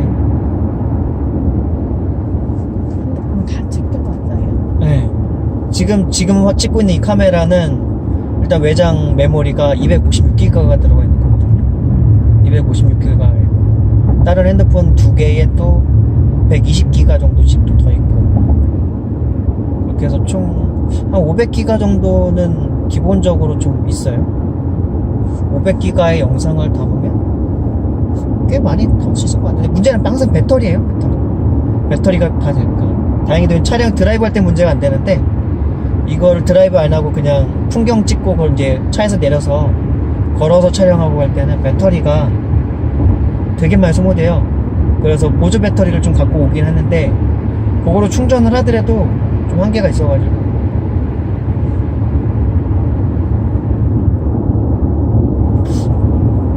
방태산 태어나서 처음 들어보는 그 산으로 휴양림을 떠나요. 근데 나는 여행을 항상 모르는 곳을 가는 게 좀 좋더라고요, 사실. 그래서 갈 때마다 웬만하면은 그래도 처음 갔던 데를 좀 가는 편인데, 나중에 이제 갈 데 없으면 다시 또 갔던 데 또 가고 그러는 그 건데. 중에 베스트로. 상관없어요. 우리나라가요, 뭐 좀 그런 걸 별 생각을 안 했었는데, 가만 생각해보니까 되게 좋은 나라더라고요. 삼면이 바다예요, 삼면이. 그러니까, 제주도를 많은 사람들이 로망을 꿈꾸는데, 제주도는 이제 사면이 바다인 거죠. 근데 어쨌든 우리나라는 위쪽으로는 북한이고 그 외에는 삼면이 바다인데 저 땅덩어리 큰 미국이나 막 중국 같은 데 내륙지방 같은 경우는요 바다를 볼 수가 없잖아요. 그런 거에 비하면 우리나라는 뭐 서울에서 3시간만 차 끌고 쫙 달려가면 동해로 가고 서울에서 한 1시간만 차 끌고 가면 인천 바다 가고 뭐 남해까지도 한 5시간 차 끌고 가면 바로 남해 바다 나오고 그 남해 바다는 또 얼마나 섬들이 아기자기하게 있는지 나중에 이제 후반부 일정 중에 남해 쪽도 휴양림 하나 생각해 둔 곳이 있어요. 거기 가려고. 전에도 남해 쪽에서 한번 꼭 전에 전국 일주 갈 때는 그땐 텐트도 없이 갔었어요. 전국 일주 할 때 그냥 즉흥적으로 집에 있다가 전국 여행을 한번 떠나볼까 해가지고 별로 짐도 안 챙겼어요. 네. 그때는 돈이 좀 여유가 있었나 보다. 약간, 돈이 그렇게 많지도 않을 때였어, 사실. 근데 그래도 어느 정도는 있긴 있었죠. 여유가 좀 있었죠, 사실은. 약간. 그랬는데, 그랬었죠. 그래가지고 차 끌고 가면 그때는 우리가 어떻게 했었냐면 먹는 거를 비싼 걸 먹지 말고 드라이브 하면서 해안길 따라서 전국 한번 돌자. 약간 제가 그렇게 얘기를 했었죠. 그래서 서해 바다부터 남해 바다부터 동해 바다까지 쭉 방파제만 다 들러가지고 찍으면서 한번 가자. 중간에 이제 날 어두워지면은 모텔 잡아서 자고 뭐 그런 식으로 해가지고 싼 모텔 잡아가서 뭐 그런 식으로 해서 했기 때문에 맛집 같은 것도 모르고 텐트나 야외여행 같은 것도 모르고 그랬었죠. 그러다가 업그레이드 됐던 게 작년인가 재작년이었던 거죠. 맞아요. 텐트 하다가 그렇게 드라이브 하다가 여행하다가 모텔에서 잠을 자는데, 모텔은 침대가 그게 시트가 잤는데 그 목포 쪽이었을 거예요.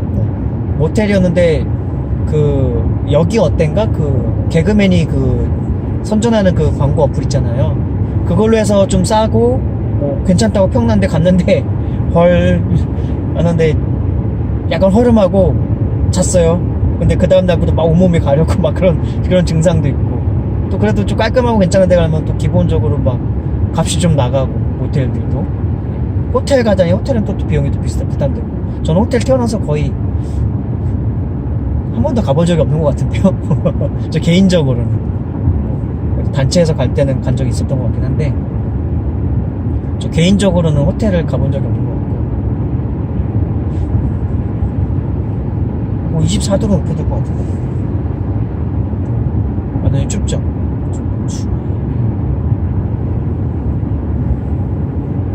그래가지고 그럼 잠자는 비용만 좀 줄여도 여행을 좀 그 돈을 아껴서 차라리 맛집을 찾아다니는 것도 더 좋다 해가지고 텐트를 장만했죠. 그래서 요긴하게 써먹긴 했어요. 사실은 뽕 뽑았죠. 그 텐트도 막 집에서 인터넷으로 뭐 이것저것 알아보거나 어디 쇼핑몰 다니면서 한 게 아니라 여행 떠나면서 즉흥적인 아니 원래 그러니까 홈플러스에서 팔 줄 알았어요. 작년 9월달이었나봐 그게. 맞죠? 네. 작년 9월에 떠나면서 홈플러스 저 뒤에 그거 스텔스 차 온다. 헤드라이트도 안 켜고 트럭인데 깜깜하게 온다. 왜 터널 오는데 불도 안 켜고 저렇게 오는지. 어쨌든 간에 작년 9월 달에 그 여행을 떠나면서 홈플러스 들려서 텐트를 사갖고 그 홈플러스인가? 이마트인가?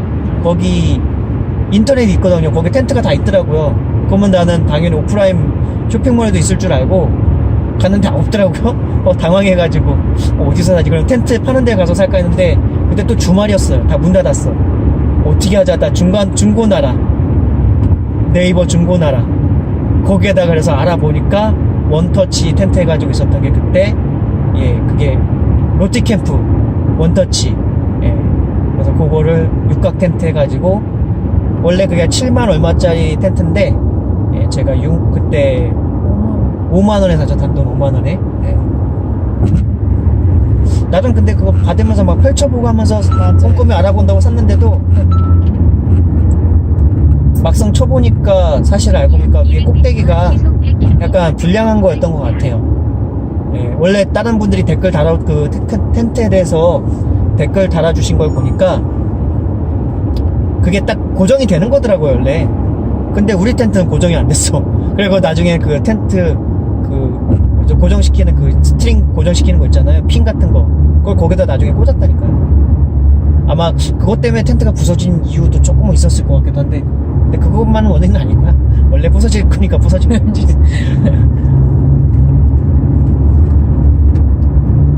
그러니까 한번 텐트가 부서져 보니까 다음 텐트는 또 잘 장만을 해야 되겠더라고요. 안 부서질 만한 걸로. 그래서 이번에 원터치 텐트 샀지만 이번에는 막 동그랗게 접어지는 건데 탄력성이 있는 거죠. 그러니까 바람이 막 세더라도 그렇게 쉽게 부러질 만한 텐트는 아닐 거다라고 저는 이제 굴러다니긴 할 것 같지만. 그렇죠. 네.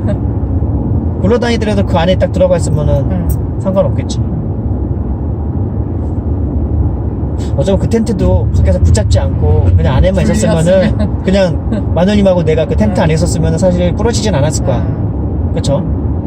그게 밖에서 막 붙잡고서 힘을 하니까 그게 돛대 역할을 하는 건데, 그 천이 돛대 역할을 하는 그게 막 힘을 막 받고 있는데 그걸 잡고 있으니까 그게 부러진 거지 사실은. 그걸 가만 냅뒀으면 막 휘청휘청만 했을 거야. 잘 됐어요.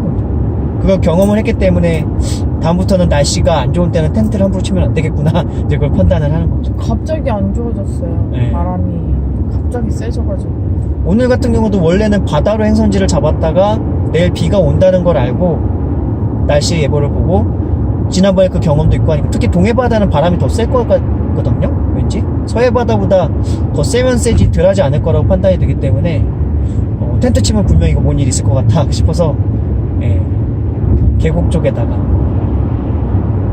오늘 튼튼히 좀 전으면은 내일 뭐 하루 종일 비가 오더라도 그렇게 큰 영향이 있겠습니까? 근데 근데 그 안내원 말로는 뭐 계곡도 비가 오면은 이게 막 낙석의 위험도 있고 막 그러면서 얘기를 그 전화 통화했던 그 청년 남자분이 그렇게 얘기를 하긴 했는데 그런 건 잘 피해갈 거라고 생각하고 아니면 천국 어머니가 계속 근데 아직 천국 가면 안 돼요. 그래도 어머니보단 제가 늦게 죽어야죠.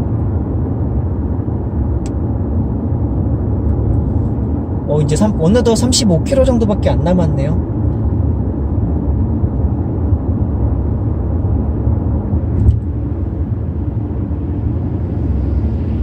아까 그 마트가 거기 위치가 어디라고요? 그 고속터미널 뒤편이라고 했어요. 근처 근데 고속터미널. 거기 올라가는 길 쪽에 그게 있대요? 휴양림 근처 현리 하나로 마트, 현리 버스터미널 뒤편 쪽에 있대요. 현리? 네. 휴양림 근처라는 거 보니까 가는 길이 있어요. 그 고속터미널 그 마누이 말한 거를 내비를 한번 찍어볼래요? 마누이 걸로? 어떤 식으로 하는지?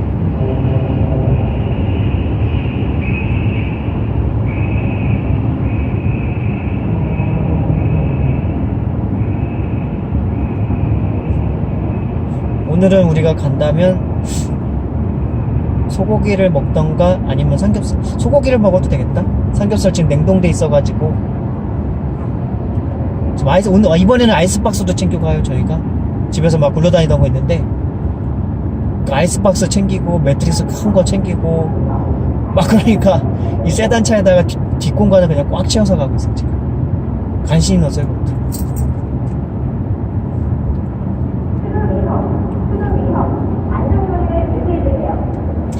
근데 차들이 왜 이렇게 스텔스 차들이 많냐 뒤쪽에. 저 앞차도 지금 스텔스거든요. 트럭. 본인이 헤드라이트 킨 거를 깜빡하고 몰라서 저런 경우가 많아요. 저걸 어떻게 알려줄 수 있는 방법도 없고.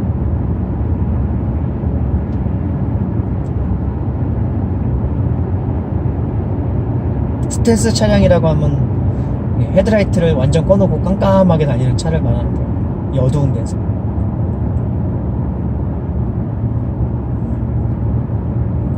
오늘 그리고 류현진이 7승을 했죠. 그 포수의 그 실책에 너무 아쉬웠어요. 저는 보면서. 가는 길이 있어요. 그냥 가는 길이 있어요? 네. 가다가 살짝 옆으로 꺾어서 들어가서 들리고 그 다음에 이제 돌아 나와서 가면 있어요. 빨리 지금 내 거에다 내비에다 그걸 찍어줘.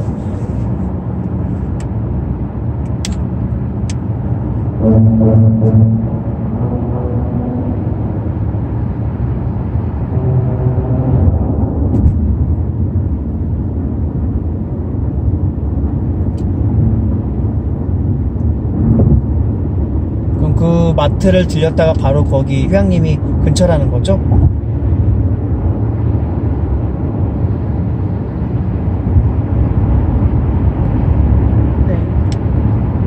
시외버스 터미널 바로 뒤에 있대요. 음성 안내를 시작합니다. 주차장이 있겠지? 크다고 했으니까. 되게 크다고 했어요. 하나로 마트니까 주차장이 있어요. 내림 1900 경유하는 경로입니다. 그리고 거기 마트에서 그 자연휴양림까지는 24분 걸려요. 그래도 꽤 올라가나 보네. 뒤로 가면 지금 위치에서 이렇게 가다가 살짝 들어갔다가 이렇게 나와서 가요. 그러니까 그게 진짜로 애매하다니까요. 그 자연휴양림 같은 데 근처에는 마트고 뭐고 별로 없어. 24분을 간대잖아 차로. 그럼 한참 가는 거야 그것도. 우리 집에서 일산까지 가는데도 한 20분이면 가는데 부천에서 일산 가는데 20분이면 가는데 그게 얼마나 먼 거리야.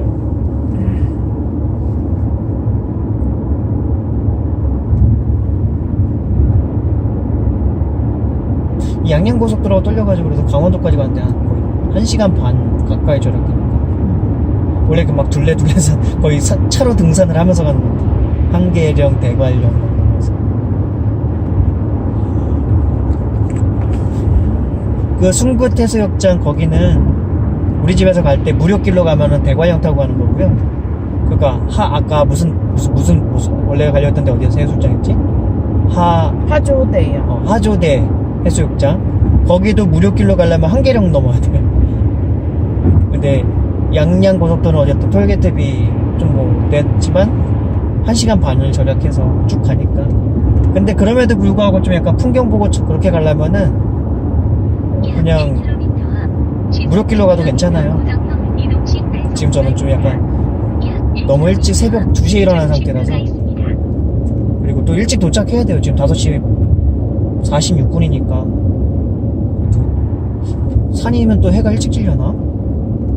그럴 수도 있겠다. 바다랑 다르니까.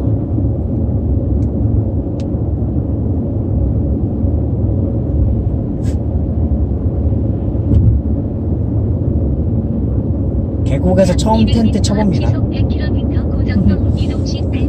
아마 거기 그 데크가 있는데 옆에 막 계곡물이 흐른다 그랬어요. 그 안내원 말로는 계곡 바로 옆에 쪽에 데크들이 짝짝짝 놓여있다고.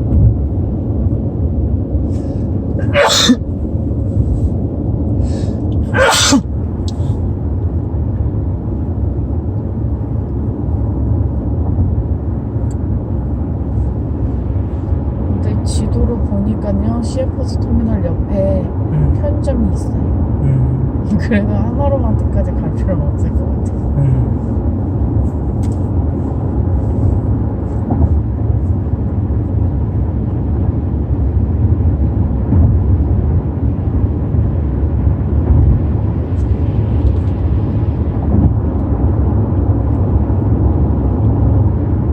저거 팰리세이드인가 보다. 맞네요. 팰리세이드. 그 캠핑카를 생각하다 보니까 요즘 큰 차 SUV면서도 큰 차 요즘 많이 요즘 많이 좀 핫한 것 같은데. 맞아요. 캠핑할 때는 팰리세이드 많이 타고 가는 것 같았어요.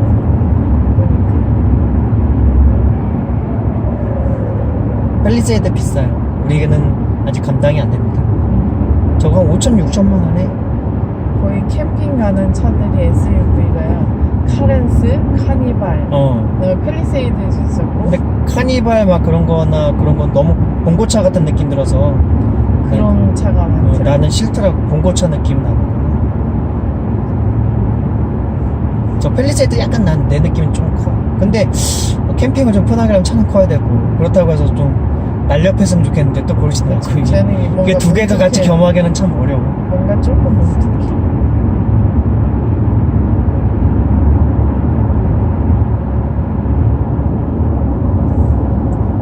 진짜 엄마랑 마누님이랑 나랑 셋이서 같이 잘 거 생각하면은 저것도 사실은 좀 좁아. 저것도 두 사람이서 놀 수 있는 정도겠죠. 딱 두 사람이 딱 놀면 좋은 정도인데. 그렇다고 해서 천장에다 뭐 단 다음에 마누님이랑 나랑 거기서 자고 엄마 밑에서 자고. 매달려. 엄마는 밑에서 자고, 아니면 엄마가 위에서 자고 우리 둘이 그렇게 자기도 하고, 아니면 마누님이랑 엄마랑 자고 나는 따로 자고. 그것도 웃기잖아. 저 차로는 애매해. 아니면은 그치, 애매해. 하여튼 그건 좀. 아니면 천정에 그래가지고 텐트. 그 타프 같은 걸 되게 크게 쳐가지고, 그렇죠. 그래서 그 안에다가 밑에다가 침실 같은 걸 바닥에 맨 바닥 쪽에다가 침실 같은 걸 뿌리기도 하고, 텐트 또 따로 치기도 하고. 네, 맞아요. 그렇게 되면 근데 일이 되게 커져. 간단한 야영이 아니야. 그래서 차 위에 그 텐트 이렇게 내려가지고 하는 형식. 근데 그것도 결국은 거기 위에서 3명 못 자? 자나? 그렇게 큰 거는 있긴 하겠다. 근데 좀 좁게 자야 된다고 다 들었어. 넓게 그 천정 위쪽에다가 하고 막 그런 게 좁은 것 중 다 뭐라고 할까? 그러니까 그 세 사람 이상 넓게 자는, 그렇게 풍족하게 넓게 자는 그런 거 없고 다 좁게 자는 3명 그런, 좁게 자는 4명 막 그런 거. 칼잠 자야죠. 굳이 캠핑 와서 왜 그렇게 좁게 자? 잠자리가 얼마나 중요한데. 오죽하면 우리가 매트리스 큰 거를 저거를 아우, 저것만 아니면 우리가 그렇게 짐 때문에 고민도 안 했을 텐데. 저거 말고도 원래 깔았던 그 두꺼운 매트리스가 약간 두꺼운 거 있어요. 저희 한 4만원 주고 산 거. 근데 그것도 약간 백이더라고요. 근데 그거보다 한 2배 더 두꺼운 걸 지금 들고 가는 거죠, 저희가. 뒷좌석에다. 저건 안 먹일 것 같아요. 저거 완전 푹신푹신해. 거의 침대 같은 느낌이야.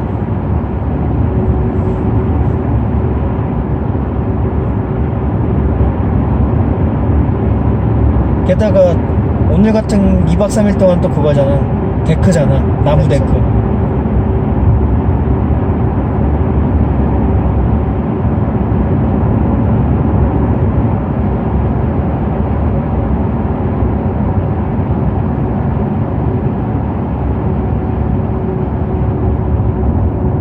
그러니까 이게 기름값이 서울이 얼마나 효율이 떨어지는 건지 지금 여기까지 오는데 한 칸 달았거든요.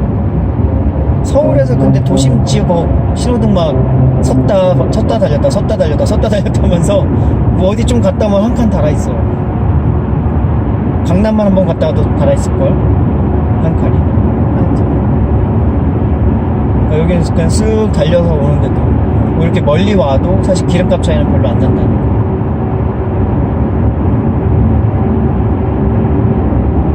수소차 시대가 나중에 와서 왔으면 좋겠군요.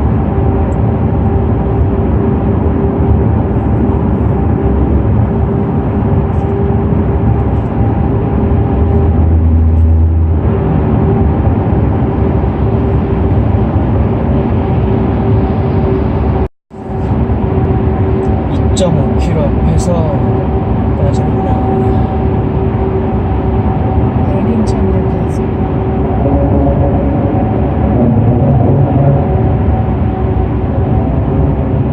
이게 양양고속도로 지을 때 내린천역에서가 되게 이슈가 됐었어요. 왜요? 저게 되게 약간 디자인을 한 게 과학적이면서 뭔가 좀 되게 이쁘게 디자인이 됐다 그래가지고. 아, 내린천역에서가 예뻐? 네. 아, 진짜? 크게 지었어요. 크게 짓고 전망 자체를 산으로 볼 수 있게 뭔가 약간 우리 전에 갔던 데 거기 아니에요? 살짝 들렸다가 들어가 보진 않았죠. 밤에 갔던데. 그래서 어떻게 밤에. 간다는 거야? 잠시 후 우측 방향입니다.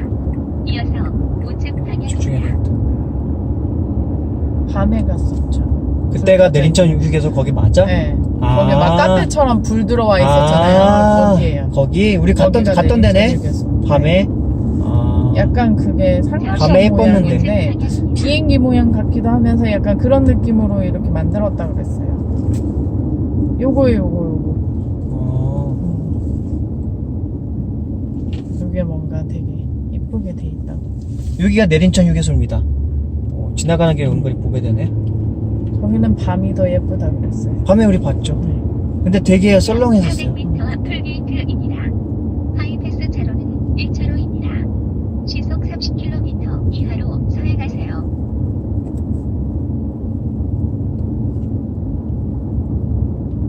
고속도로 근데 차 이렇게 바뀌어가지고 너무 좋다.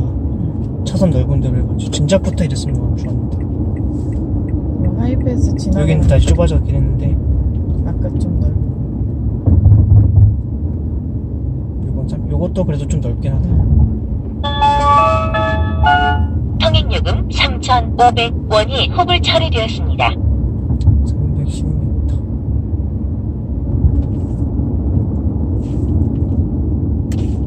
잠시 후 좌회전입니다.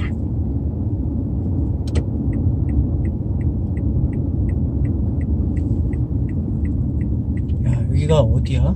인제야, 여기가? 인제. 강원도 인제인가 본데. 강원도 인제군 성남면이네. 와, 설악산 국립. 숲들이 진짜 많다. 우리나라 그러니까 이렇게 산도 많고 이 나무들이 많은 게 좋은 거라니까. 공기가 너무 좋잖아. 우리가 가는 쪽이 현리예요, 현리.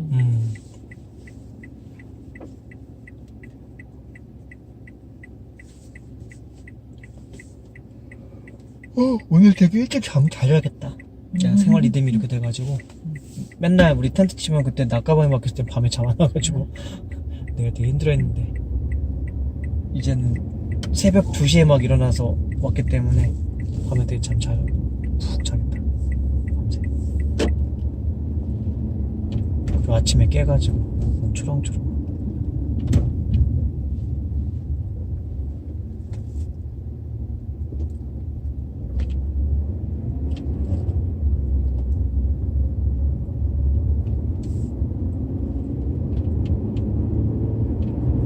가는 길 중에 있는 거 맞죠? 네. 우측 커브에 주의하세요.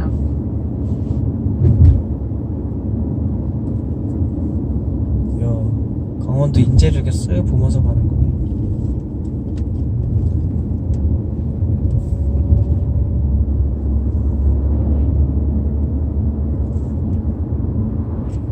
아, 초록초록하다 진짜. 정말 초록. 이게 강화도를 보는 느낌이랑은 또 다르구나.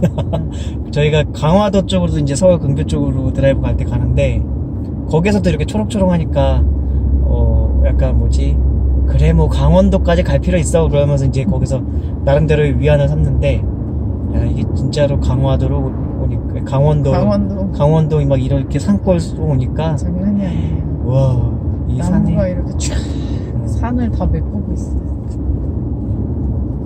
엄청나네. 저게 산센지 나무인지 모를 정도로 초록초록하네. 아, 예쁘다. 얼마만에 이렇게 보고. 강원도는 별로 오기가 쉽지가 않아요. 이게.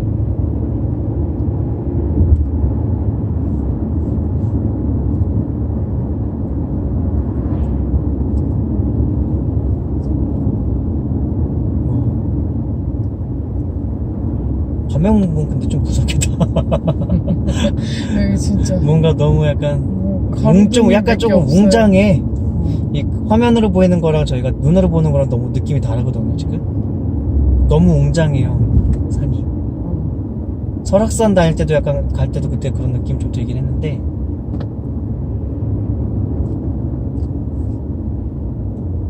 우와, 무서운 거죠, 무서워. 자전거 하이킹. 조심. 저 뒷차가 이 자전거 오는 걸 보고 있으려나?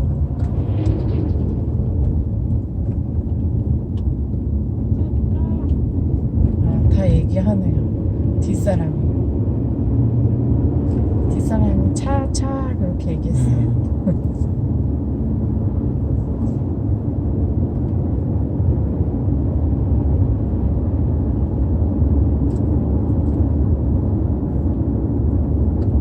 뒷차가 너무 빨리 따라와. 나 시속 66으로 바꿔주는데 이 차선이 넓은 데도 아닌데. 이 정도면 넓은 거긴 하지. 도치고.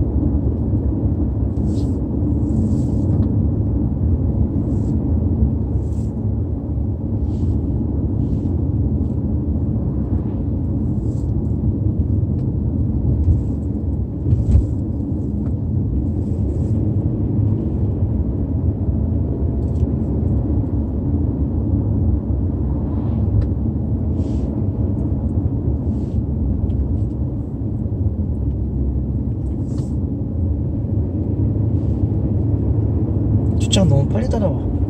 바짝 따라와. 속력을 내야 되면서. 좌측 커브에 주의하세요. 여기 길이 얼마나 코너길인데 막 이걸 저렇게 빠른 속도로 따라오고 있어.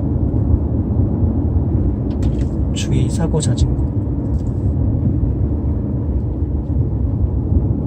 우와, 옆에 강화천 같은 거 같다.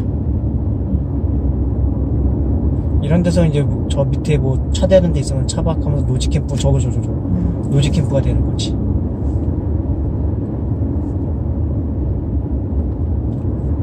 좌측 커브에 주의하세요. 빨리 좀 따라붙지 마세요. 바짝 따라붙지 마세요, 아저씨. 뒷차 아저씨. 불안하다고. 적정히 한 100m 거리만 더 달라고. 100m까지 아니더라도 100m 정도. 50. 약 500m 앞 시속 60km 단속 구간입니다. 1.9km. 강원도 인제구나.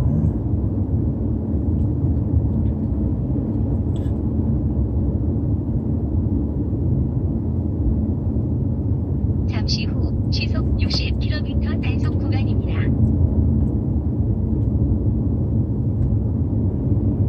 내린천. 이제 살짝 시내인 것 같아요.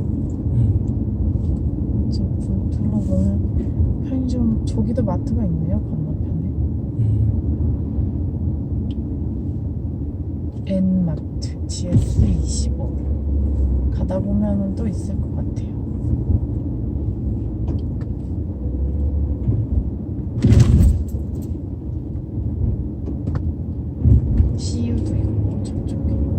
이쪽에서는 없어.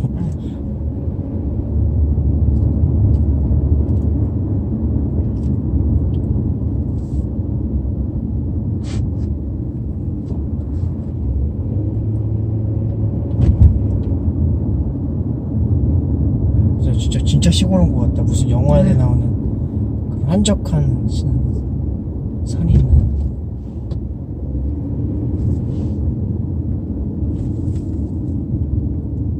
도로가 여기 왜 빨갈까? 미끄럼주의야.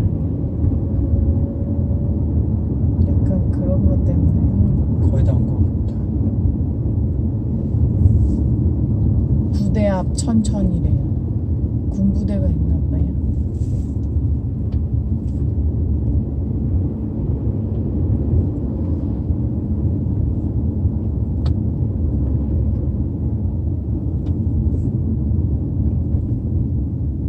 신호등이 없어.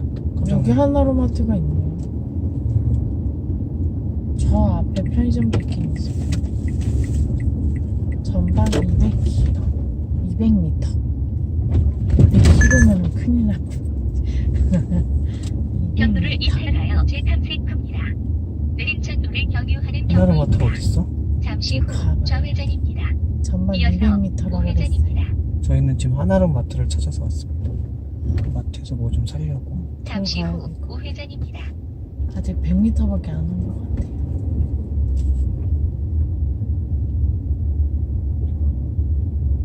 잠시 후 그냥 마트 아무 데나 좌회전입니다. 들어가도 상관없어. 이어서 우회전입니다. 낚시. 낚시, 쌍회. 근데 계곡에서 낚시를 하는 건 저게 농협이니까 이거 옆이나 뒤쪽에 있을 것 잠시 후 같아요. 우회전입니다.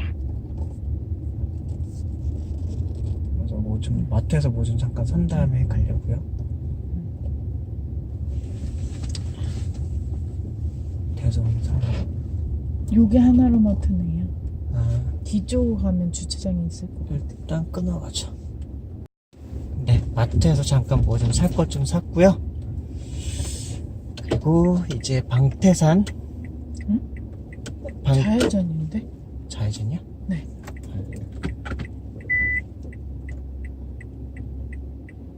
방태산 자연 휴양림 으로 가도록 하겠습니다. 여기가 근데 분명히 차선은 두 개인데 왠지 내가 되게 나쁜 차인 것 같은 느낌. 양방차 차도로거든요. 근데 왠지 저쪽에서 들어오는 차가 마치 일방 통행 차인 것처럼 느껴지고, 그리고 내비가 안내해주는 대로 저는 가고 있습니다.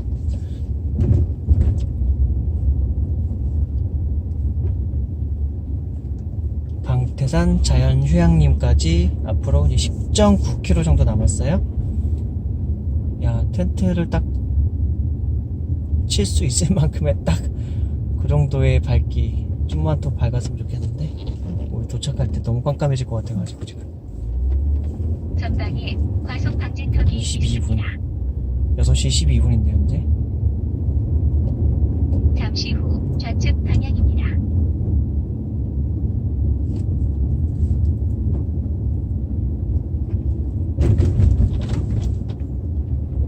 여기는 신호등이 없어.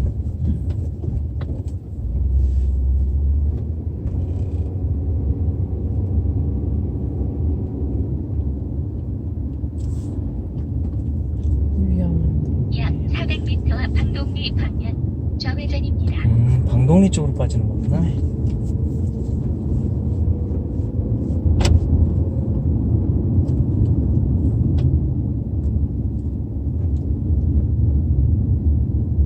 우측 커브에 주의하세요.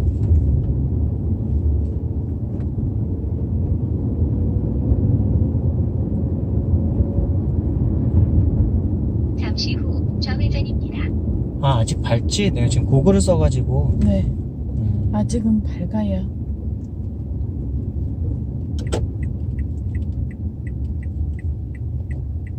여기는 그냥 신호등 없이 편하게 하라고 하는 거구나. 방태산 자연 여기가 이제 휴양림. 방태천. 5km 이상 직진하는 구간입니다. 이 우측에 흐르는 천이 방태천이라고 하네요. 누가 이름을 붙였을까요? 누군가 붙였겠지. 저 오토바이도 있고.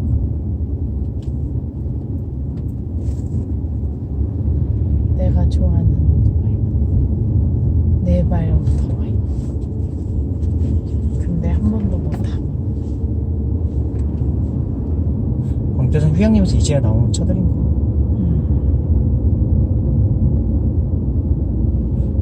나 안경 좀 꺼내줄래요? 좀 깜깜해지니까 구글보다는. 아니, 좀 이따가.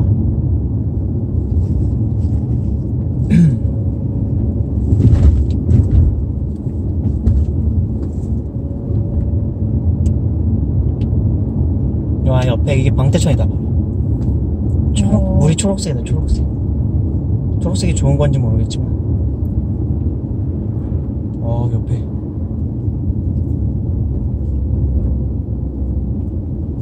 전방에 과속 방지턱이 있습니다. 와, 저 큰 다리.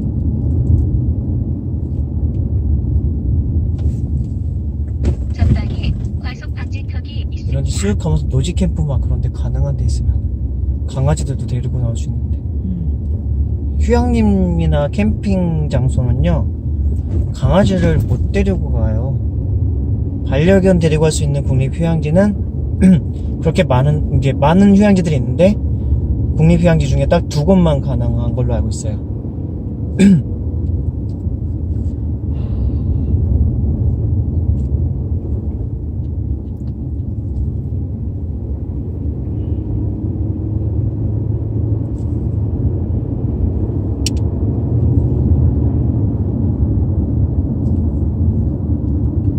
근데 매표소까지는 그냥 간다고 하지 않았어요?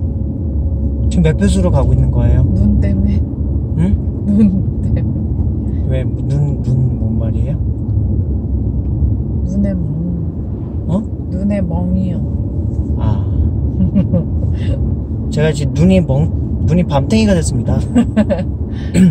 얼마 전에 그 야구, 이제 사회인 야구를 좀 하고 있거든요. 일주일에 한 게임이라도 이제 운동 삼아 꼭 하려고 하는데, 그러니까 지난주, 이번 3일 전 목요일인가? 일요일이니까. 네. 그날 시합에서 그 투수가 던진 공이 파울팁이 돼서 진짜 포수 봤거든요. 마스크를 강타했는데 마스크가 뽀개졌어요. 원래 그런 일이 없어야 되는데 그렇게 해가지고 제 눈이 밤탱이가 됐습니다. 선글라스를 쓰고 있어요. 안경을 쓰면은 맞다. 그래서 내가 매표소까지는 그냥 간다 그랬구나. 쪽팔리다고. 맞아. 그 어디서 쌈박질하고서 눈탱이 밤탱이 된 것처럼 그렇게 됐어요.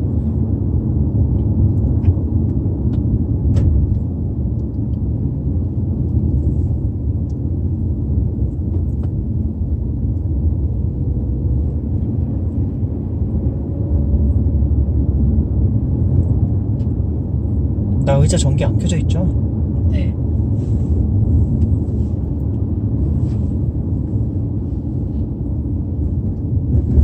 의자 전기? 의자 열선 얘기한 거죠? 근데 알아들었어요. 의자 전기.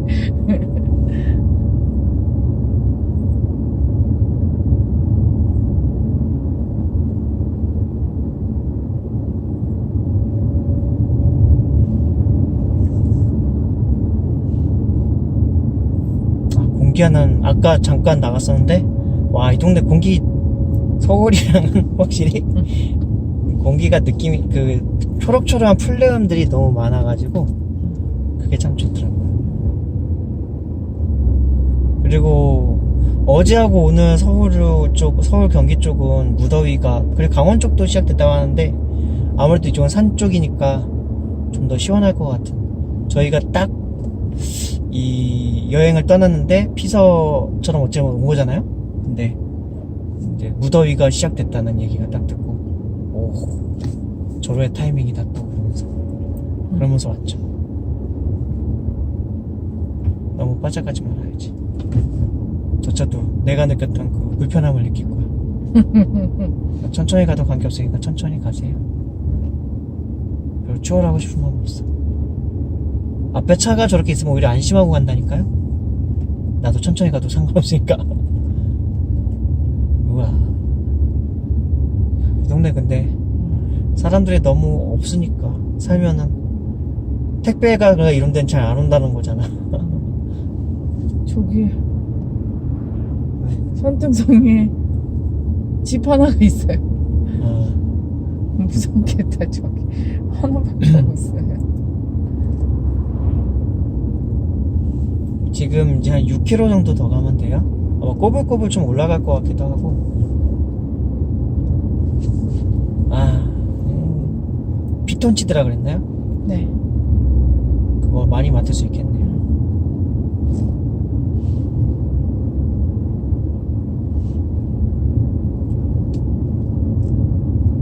우리 엄마도 이런 자연휴양림 오면 되게 좋아할 것 같은데요. 되게 좋아하시고. 엄마가 완전 좋아할 만한.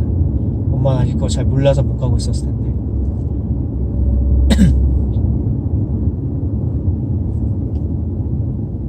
저기도 집 예쁜 거 하나 있다. 예쁘다기보다 하여튼 있다. 하얀 집.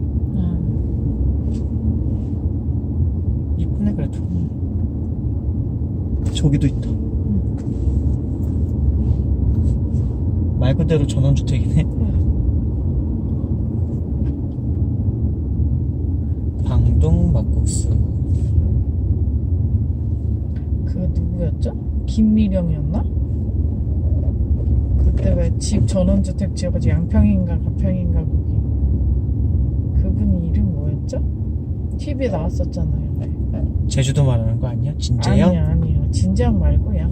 양평에 조미령? 조미령 맞아.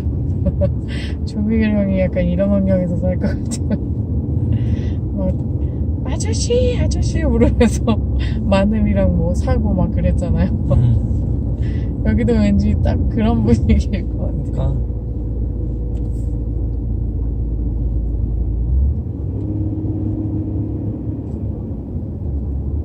그러니까 미국인들라든지 어딜지 가면 우리처럼 이렇게 택배가 이렇게 빠바바박 빠른 시간 내에 이렇게 막 오는 데가 그렇죠. 별로 없다 그러는 것 같기도 하고 확실하진 않지만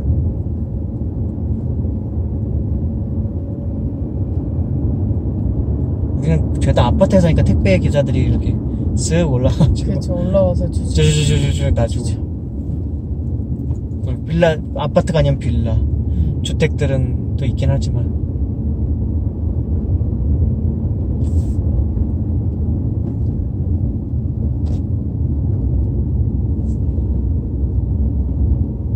그러니까 만약에 내일 바다에 있다가 휴양림을 찾아서 오면 이 빗길을 이런 거 헤쳐서 올라가야 되는데 안 좋아.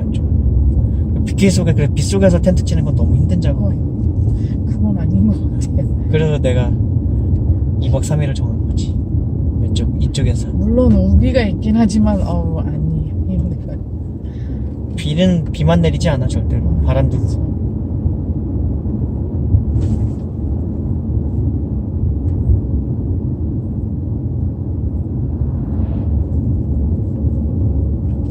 에탄올 냄새 근데 많이 없어졌다. 처음에 넣었을 때만 그런 건가? 신기하다. 이거 안 써서 그런 거 쓰지 말아지. 그래서 그런 거 같은데. 그 얘기도 좀 해드려야 되겠군요. 워셔액 있지 않습니까? 워셔액. 원래 쓰던 게 프로스름한 그런 워셔액이었는데 얼마 전에 워셔액이 떨어져서 마트에서 파는 초록색을 샀는데 그게 에탄올 워셔액이라는 거예요. 근데 그거를 썼더니 한번 차 유리를 닦았는데 그 다음에 달리는 내내 막 차 안에서 냄새가 아주 그냥 이상한 무슨 석유 냄새 비스무리한 냄새가 석유 냄새는 아니지만 딱구리한 냄새가 막 계속 나더라고요. 지금은 방향제 냄새밖에 안 나잖아요. 지금 우리 아쿠아 방향제 냄새밖에 안 나. 그걸로 우리 나름 힐링을 하면서 다니는 사람들인데 방향제를 기껏 돈 주고 사서 700m 방동 했는데 에탄올 냄새가 그 방향제를 다 덮더라고요. 근데 오늘은 그 워셔액을 안 써서 그런지 냄새가 안 나. 아마 그게 뿌리기 전에 이 밑에서 뭔가 작용을 한 게 그게 차 안까지 들어왔나 봐. 그러다가 이제 안 뿌리니까 걔가 가라앉아. 우리 뒤에 오는 차들이 다 휴양림 가는 차는 아니겠지. 마을 사람들처럼 이어서 왜 이렇게 빨리 오세요? 좀 천천히 좀 옵시다. 이 좁은 길에서 왜 이렇게 속력을 내는 거야? 붙지마 좀 천천히 좀 와. 나 붙는 거 싫어. 제 뒤에 차들이 막 붙어서 보고 있어. 좌측 커브에 주의하세요. 30m 거리. 뒤에 오토바이들도 막 있네. 오이. 잠시 후 우측 방향입니다. 주민일 이어서 가능성이 높을 것 우측 같아요. 왠지. 방향입니다. 저기도 있네. 왔다. 잠시 후 우측 방향입니다. 약수마을이네요 여기가. 방동 약수마을. 방태산길. 방태산. 차 막 바짝바짝 따라오자. 추격자라는 것도 있고 저기 차가 차 보인다.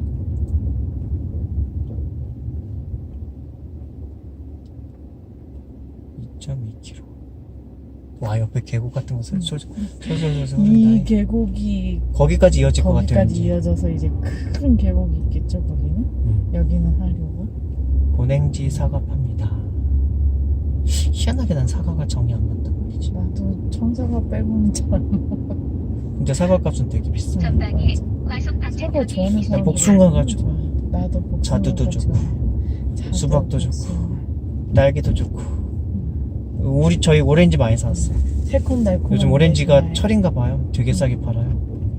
근데 되게 맛있었어. 이번에 산 것도 성공적이.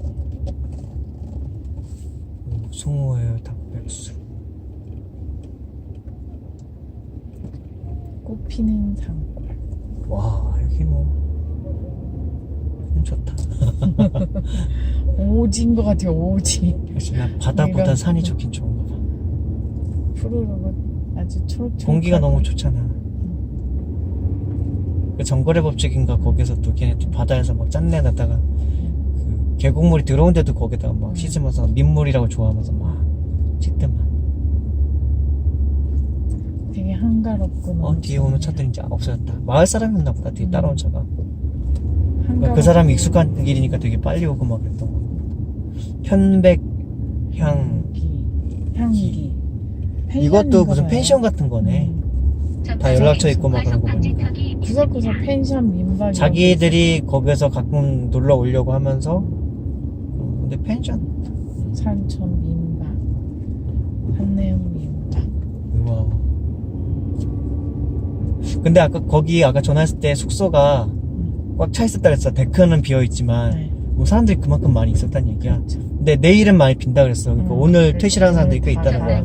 과속 방지턱이 있습니다. 일요일 오후가 은근히 괜찮다.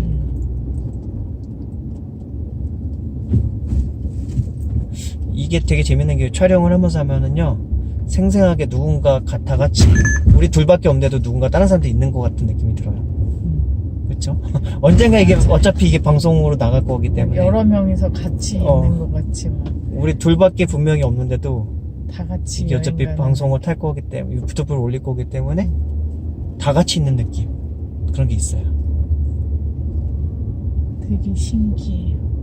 아 이게 그래서 계곡은 비 온 다음에 오라는 게 지금 물이 별로 없잖아.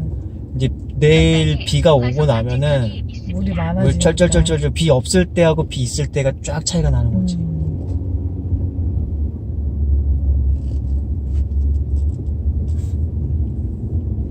방태산 하늘빛 펜션.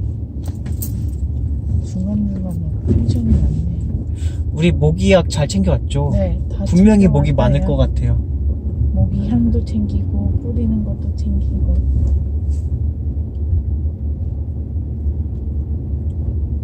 은하수. 문화집회.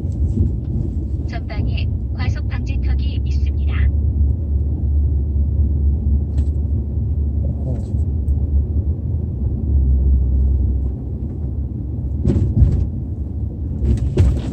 야, 근데 왜 국립휴양원이라 이거지?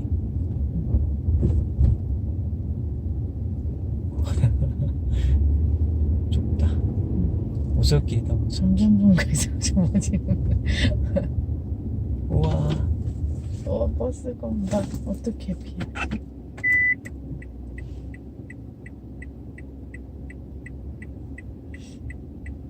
천천히 오세요, 천천히.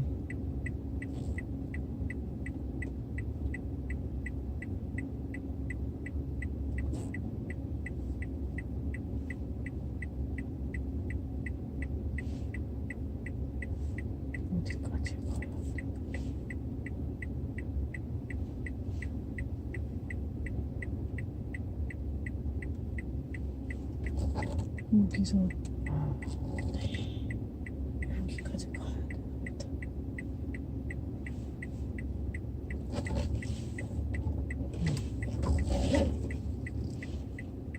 되나? 안 되는데? 앞으로 살짝 빠지면 될 것 같아. 여기가.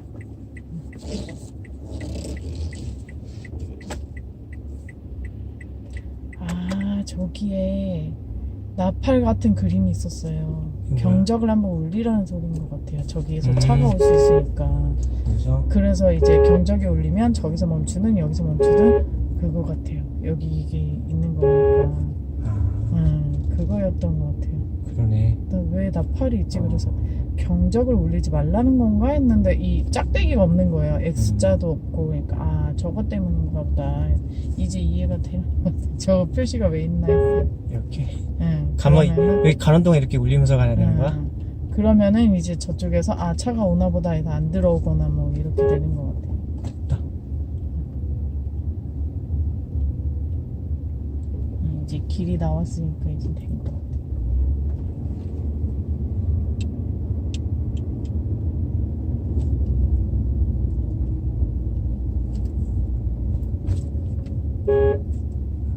저기 천 줄 알았어.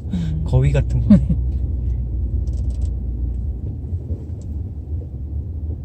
우와. 일단 경적을 운전하면서 거의 울린 적이 없는데요. 오늘 많이 울리네요, 갑자기.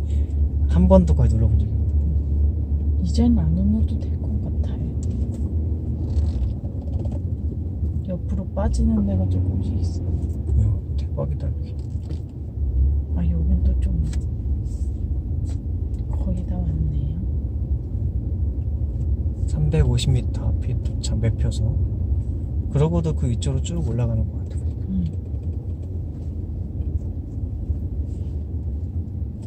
와, 좁다. 좀 길을 막 만들고 있는 것 같아요.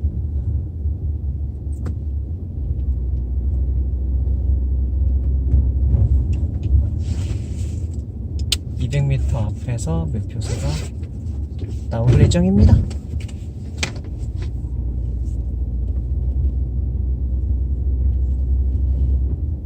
나 여기까지 차가 올라온다는 게 신기한데. 무섭다.